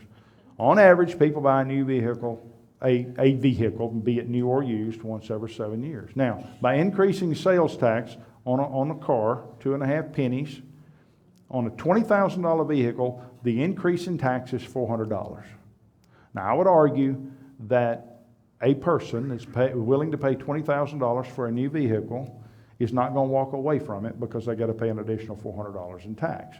But if they are inclined to do so, we have given them back $1,500 this year, not only to cover the tax, but give them another $1,000 to buy a more expensive car. And that's just this year. If they're like me and they buy one every 7 years, and we've given them $1,500 a year for the next 7 years, that's $10,000. So that individual has $10,000 more dollars in his or her pocket to buy a vehicle, which is enough to cover the $400 in tax, plus buy a $9,000 more expensive vehicle. Now, on a $60,000 vehicle, the increase in tax is $1,500. So that individual now has, I would argue again, if a man's bought a $60,000 vehicle, he ain't gonna walk away from it because it's a $1,500 tax. But if he is inclined to do that, he's not only got $10,000 to cover the increase in tax, he's got the money to buy a $9,000 more expensive vehicle. So when I explain that to automobile dealers, they kind of calm down, because it goes back to what we said in the very beginning. Putting more disposable income in the pockets of the citizens results in greater economic prosperity. They can buy more stuff. That's why your GDP goes up. Another benefit of this is it puts the power of the purchase in the hands of the taxpayer. You decide, to a degree, how much tax you're willing to pay. You don't want to pay the tax on a bass boat, you don't go buy the bass boat, or you buy a cheaper bass boat. In an income tax scenario, we just send you a tax bill and tell you how much you owe. Here, you get to control, to a degree, how much tax you pay. And you can control that by deciding what your tolerance is for taxes. And if you don't want to pay a lot of tax, then you don't buy things that would cause you to have to pay that tax. It puts the power of the purchase in the hands of the taxpayer. So, in every scenario, like I said, we've calculated, we've determined that people end up with more money in their pocket. Worst case scenario is they don't get the benefit of the income tax elimination. There are some that don't currently pay an income tax, and retirees generally are in that camp. A lot of retirees are saying, I'm not paying an income tax, but you're raising my sales tax. And so I have, and Gerard and I both have walked through the scenario with those who are being willing to share their financial situation with us. And in no situation is anyone being cast into poverty. In some situations, because the grocery tax is being cut in half. You ask retired people what they spend their money on, and it's what I said earlier: medicine, gasoline, grandkids, groceries. And you sit them down and you say, okay, let's talk about the things you spend your money on. Most of that is not subject to the sales tax. So what you're generally left with is the only thing they spend their money on, which is subject to the sales tax, is groceries and grandkids. And so if you take that couple that's living on $40,000 a year and they're on that fixed income and they're worried about this, based on those labor statistics that I quoted earlier, that you spend about a fourth of what you make on stuff subject to the sales tax, that retired couple spends about $10,000 a year on stuff subject to the sales tax. That means their increase in tax is $250 a year, around $12 a month. And you say, can you absorb $12 a month? And most of them say yes. But then you say, wait a minute, we're not done, because we're cutting your grocery tax in half. How much do you spend on groceries each year? The uniform answer, which is kind of surprising to me, is $100 a week. Most retired couples tell me we spend $100 a week on groceries. Well, if you do the math on that, times 52 weeks, it's $364 a year they're paying in tax. We're cutting that in half. So on the one hand, they may be going up $250 on sales tax, but we're giving them back $182 for a net loss of $70 a year, less than $10 a month. And you say, are you willing to absorb that? And they say yes. And then you say, but wait a minute, you can give that gift. You said you spend your money on groceries and grandkids. What better gift can you give your grandkids than to eliminate the income tax for them? Imagine how much money you would have, any of us would have, if when we started our careers, we didn't have to pay an income tax to the state of Mississippi. I've been practicing law for 32 years. I don't know how much money I have sent to the state of Mississippi over those 32 years, but if I had that money back and on a mutual fund somewhere, and gave Gerard control over it so he could grow it for me, then there's no telling how much money I'd have today. You can give that gift to your grandkids today if you're willing to do this. And every one of them say, absolutely, I'm willing to do that. So those are just some of the benefits of why we ought to do this.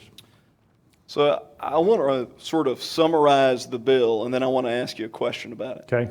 So essentially what we're talking about is we got $1.9 billion a year in income taxes the state takes in.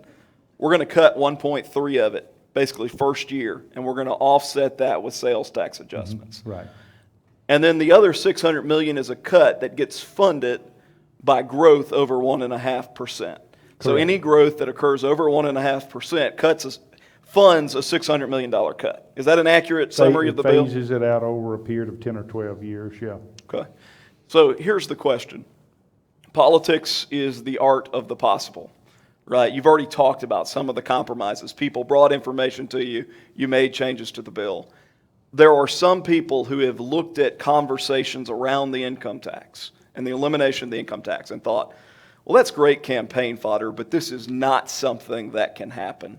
How do you respond to those people? Because one, I think it's something that can happen, and two, I think it could have a profoundly positive impact on the state. But what's your response? The only way this can happen is if the people decide they want this. You, the people, are going to have to get behind it.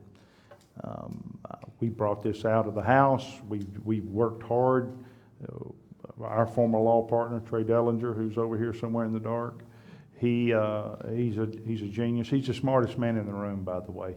And people laugh when I say that. And I say, well, he majored in nuclear physics. Any of y'all do that? So if you can't beat nuclear physics, then he is the smartest man in the room. But this was the result of hours and hours of work, consultation with the Department of Revenue, putting the numbers together. It was complicated to put together, but it's not complicated to understand. And so we are listening to those who have concerns, and we're trying to address those concerns. This very morning, when I was in Columbus, I met with a bunch of manufacturers who had concerns about some of the credits that they get as businesses that we've used to attract them on the income tax, personal income tax that they get. So I talked to them about that. We're going to work on that. But the guts of the bill are solid. It's been out there for 3 months. A lot of economists have looked at it. A lot of policymakers have looked at it. And no one's really been able to tell me why, from a policy standpoint, it's a bad bill. I've had political statements given. I've had self-serving statements given. But from a policy standpoint, no one's been able to poke a hole in it. I don't know if I mentioned Art Laffer or not. Art Laffer, Ronald Reagan's economic advisor, has blessed the plan. Steve Moore, Donald Trump's economic advisor, has blessed the plan. The Democratic leader of the House of Representatives stood with us at the press conference and said he could not find a weakness in the plan. One of the benefits there is the fact that it gives tax relief to the poorest of the poor first, which is unusual because usually it's a top-down kind of thing. The people who are making $40,000 or less, they are the ones that immediately benefited. They no longer have to pay an income tax. That's 50% of the people of the state of Mississippi. And when we raise that threshold to $100,000, that's 83% of the people of the state of Mississippi. And then when we phase it out altogether, that's everybody in the state of Mississippi. There's a day coming when we no longer have an income tax. That can only be a positive thing. It can only result in economic prosperity for the state of Mississippi. But we've got to get the legislature on board. And I can't go down there and do that. The people in the legislature have got to hear from their constituents. It's the grassroots effort. I told the people this morning when I was speaking to them in Columbus, I said, I'm here to preach the gospel of income tax elimination, to make converts, and then make disciples. So that's what I'm here today. I've preached the gospel of why it's a good thing. I hope I've made some converts in this room, and now you need to go out as disciples and spread the word. and get your legislators on board. Everything in the legislature operates on votes. You got to have votes. I don't care how great and grand and wonderful your idea is. We can't pass Mother's Day if we don't have the votes. So I got to have the votes. You need to talk to your legislators and tell them you support this, you want to see them make it happen. That's the only way this is going to happen. Grassroots effort. Nobody would vote against Mama, though. Yeah, that's probably not You'd going to hope happen. not. You might have one or two that just like to vote no. Well, look, I appreciate the time that you've given us today. We have talked about a lot of big ideas throughout the day, ways to move Mississippi forward. And I think it is vitally important, whether you agree with eliminating the income tax or you agree with the individual proposals that have been discussed, it is vitally important that we recognize that boldness is needed to move Mississippi forward. And so I want to give you what is the first of these awards that we're going to give out this afternoon. It's like a Dundee Award or something? This is like a kiss of death. But it is the first time we've done RISE Awards. And I want to give you the first one, not only because of the boldness around the income tax. There are arguments to be made there, and I appreciate the arguments you've made today.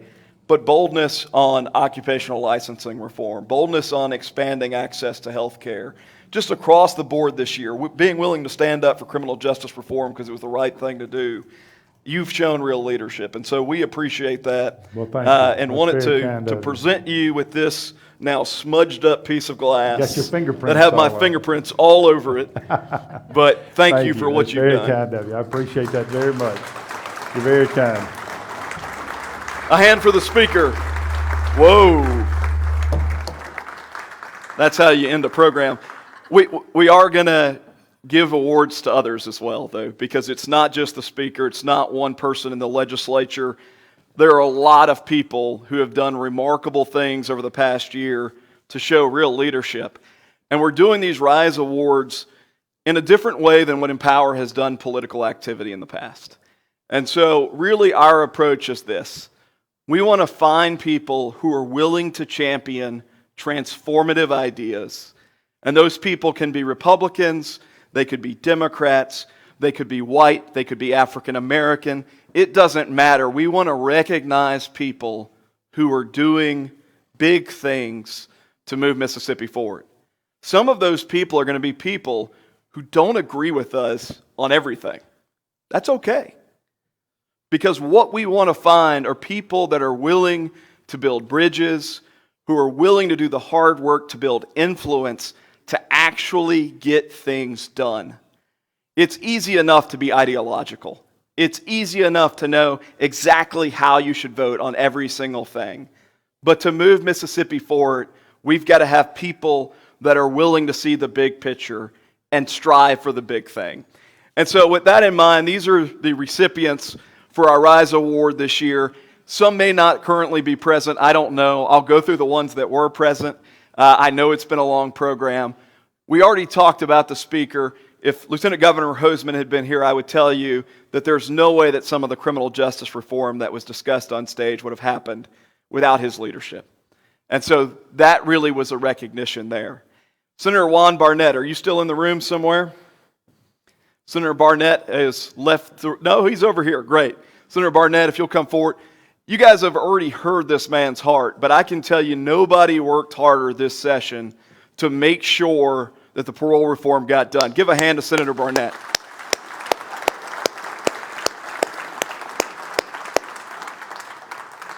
Senator Blackwell, I know you were here. You still here? Come forward. Senator Blackwell is somebody that I candidly had not worked with a lot, but he showed real leadership around occupational licensing this year. Mississippi passed a universal recognition bill to become the first in the South to recognize that people who are professionals moving in from the state, other states, need to be able to work quickly.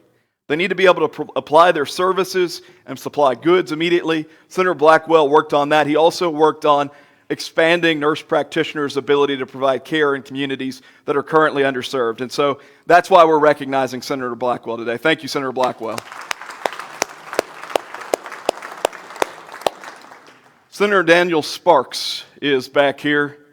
Senator Sparks is somebody that I have known for a long time. We went to law school together. He was a couple years behind me somehow, which I don't understand because I'm pretty sure he's like at least 10 years older than I am. But I will say this about Senator Sparks. I have never heard a better speech from the well of either the House or the Senate than the speech that he gave on the floor this year in support of criminal justice reform. He methodically went through every element of that bill and made the case of why this was good, conservative reform. So thank you for your leadership. Senator Wiggins still in the room somewhere. So we got a young gun that I just praised, and a still young but not as young gun coming up. But Senator Wiggins has been working on this for years, and he has brought real experience both as a prosecutor and as a defense attorney, real leadership in pulling together people. We had, groups that got pulled together for us to be able to talk to them that wouldn't have happened without Senator Wiggins. He's been a real leader in the criminal justice reform space, so thank you for your service.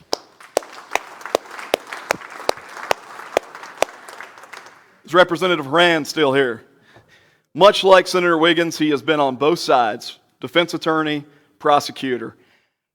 We had some colorful conversations over the course of this session, but without his leadership, without the leadership of Representative Nick Bain, again, none of it would have happened.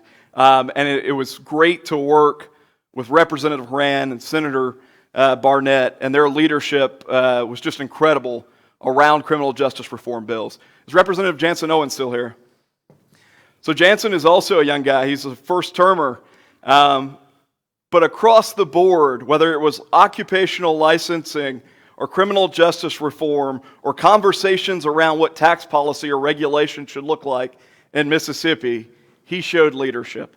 And so we're really appreciative of the guys who have entered into the service and already made a dent in what they're doing. And lastly, Shonda Yates is here.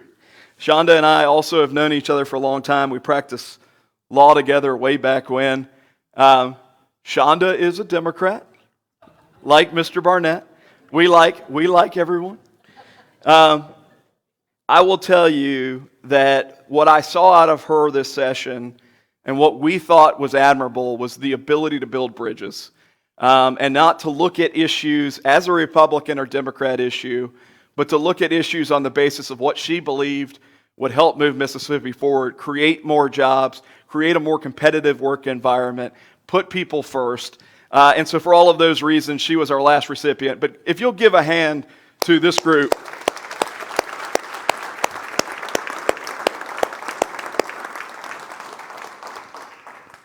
Do we have pictures? So I just want to close really quickly, and what we'll do is, once we close, maybe get pictures with everybody. I really appreciate those of you who are still in the room. When we started today, the chairs were full. There were people around the back of the room. There was a lot of energy. But this is the part of the evening or the program that I always like, which is seeing who's stuck, right? Who's really in it. And I want to start or close, really, with a question and with a challenge for you. So the question is this: why are you still here? Now, don't take that wrong. I don't want you to leave yet. But I want you to take a moment and think, what would compel you to sit for 4 hours in a dimly lit room, set aside your work or other obligations, and listen to people talk about policy? Why are you here? We have heard today some incredible stories. There were some stories that didn't get told. Grant mentioned that the banners that are up here are all of real people. These are real Mississippians. Stacy Ware is a mom. Stacy Ware is a mom who decided that she would do anything it took to make sure that her kids got the very best education possible. And so she went to war for her babies. And for every mother or father or grandmother or grandfather in the room, that should resonate. You heard Eddie Spencer's story. It's incredible. Up here is Heath Ferguson. Some of you may know Heath. Heath is a pastor, like Eddie. Like Eddie, both men really kind of found themselves in a pretty dark place, whether it was with violence or addiction. but they were given a second chance. And they found meaning through the redemptive power of Christ. And now people like Eddie and people like Heath literally pour themselves into other people's lives. My friend Melanie Armstrong, I don't know if Melanie's still here, but Melanie and I have been buddies, oh there she is, for a long time. She's an incredible lady, a one-woman army who decided, you know what, I want to provide for my family. And right now, the state of Mississippi is telling me that I can't provide for my family with some ridiculous bureaucracy. I got to fight that because I don't want my boys to look at me and see a mom who gave up. And so she went to war for her family. And each of these people, what differentiates them from a lot of other people is when they saw obstacles, they didn't run away. They decided to keep moving forward. They decided that they were not going to give up, that they could define their own destiny. And I will tell you that I relate to that both on a personal level and on the level of someone who chooses to call Mississippi home. So some of you know me, some of you don't. I'll share with you briefly a bit about my background since now Philip Gunn has convinced you all that I'm inordinately wealthy. So I was born in a charity hospital in Independence, Louisiana. My mom labored for literally 3 days because the doctors would not give her a C-section. The end result of that was cerebral palsy on the left side of my body. It's not as bad as it could be. We moved from place to place to place when I was a kid. And there were times when we didn't have electricity, and there were times where we didn't have indoor plumbing, and there were times that we survived on the generosity of other people. My mom didn't graduate from high school, but from a very, very early age, she instilled in each one of her kids the importance of education. And so my oldest sister was the first person in our extended family to ever go to college. I was the second person in our extended family to ever go to college. And I don't tell that as a woe is me. I don't even look back at it as a negative. I look back on it as something that defines me, that tells me that if you have a goal and you're willing to work for that goal, you can define your own destiny. Mississippi can define its own destiny. There are significant challenges in our state. Kirk Fordyce, huge personality, once said that only positive Mississippi spoken here. I respectfully disagree with former Governor Fordyce. I think honest Mississippi has to be spoken here. And the honesty is we've got the highest out-of-wedlock birth rate in the country. There are counties in the state of Mississippi where over 90% of children born are born out of wedlock. We have an epidemic in fatherlessness in the state of Mississippi. We have kids who are in failing school districts right next to succeeding school districts that get to look across a road and know that they can't access that thing that would change their lives. We have the lowest workforce participation rates, or one of them, the lowest wages. We have the highest claims of disability in the entire country. So our biggest resource, our people, are literally sitting on the sideline, or they're choosing to leave the state. We're one of 3 states that has a diminishing population over the last decade. We also die sooner than everywhere else, which is really morbid, but it's true. We die 5 years earlier than the national average in the state of Mississippi, in part because of lifestyle choices, in part because of poor access to health care. In many ways, the things that you'd want to be first in were last in, and the things that you'd want to be last in were first in. Now, I know this is not a great way to end a conversation in some ways, but I think it's an honest way to end the conversation. I'm not trying to discourage us. I'm trying to say we've got to be better. We've got to be willing to look at it and say, how do we fix these problems, to have a real come to Jesus moment? There are 3 things that have been shown throughout recorded human history that move people, that stir people to action. Only 3 things required: dissatisfaction with the status quo, an ability to look at your environment honestly and say, for all of the great things that we've got, there are things that have to be fixed. I'm dissatisfied with the status quo. The second thing is vision. Proverbs 28:19 says, without vision, people perish. We have a vision that says that every single person in this room and every single person in the state is capable of great things. They have God-given worth. We have a vision that says that every single child deserves a quality education, every single adult a good, meaningful job, and every single person a fair and equal system of justice. And that's what we're striving for. That's the vision. The third thing that is required is a belief that things can actually change, that the vision is accomplishable. This is hard in Mississippi. Over and over again, you hear people say things like, yeah, but we can never do that in Mississippi. That'll never work here. It is a defeatist spirit. But I am telling you that there is no reason to have a defeatist spirit. We are only bound by the smallness of our expectations. If we expect big things, we can accomplish big things. The people in this room, the people that are up here who have done good things this year, if we expect big things, we have the power to change our families, our churches, our communities, and our state. But it requires us to set the bar higher in our heads. It requires us to recognize that we're not going to agree on everything, but if we can agree on that vision, then we can accomplish amazing things together. I will tell you that I am proud of the work that Empower Mississippi does. Before I was at Empower, I was proud of the work that I was doing with other nonprofits.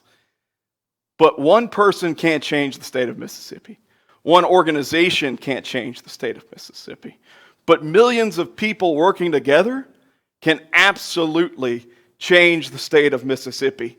And so the clarion call today for the remnant is that we be committed not just to thinking inwardly, but thinking outwardly and doing things to actually advance and move Mississippi forward, to unleash Mississippi in a way that ultimately allows the entire state to rise. I am deeply appreciative of you guys for being here, listening, disagreeing, and caring about what goes on in our state. We're going to have some beer and wine, if you want it. We're going to have some appetizers. Robert St. John was kind enough to work with us. And if you're wondering why we did that, it wasn't that we just wanted a random Hattiesburg restaurateur or someone who's a pseudo-celebrity, which he is. But it was really that his work is incredible in the sense that he hires an awful lot of people who have gone through addiction and are going through recovery and need that second chance and that hand up. And so we thought it was good to kind of pay it forward in that way, since that's what our work is about. So appreciate all of you. I hope that we will continue to work together ardently to change our state for the better. Thank you.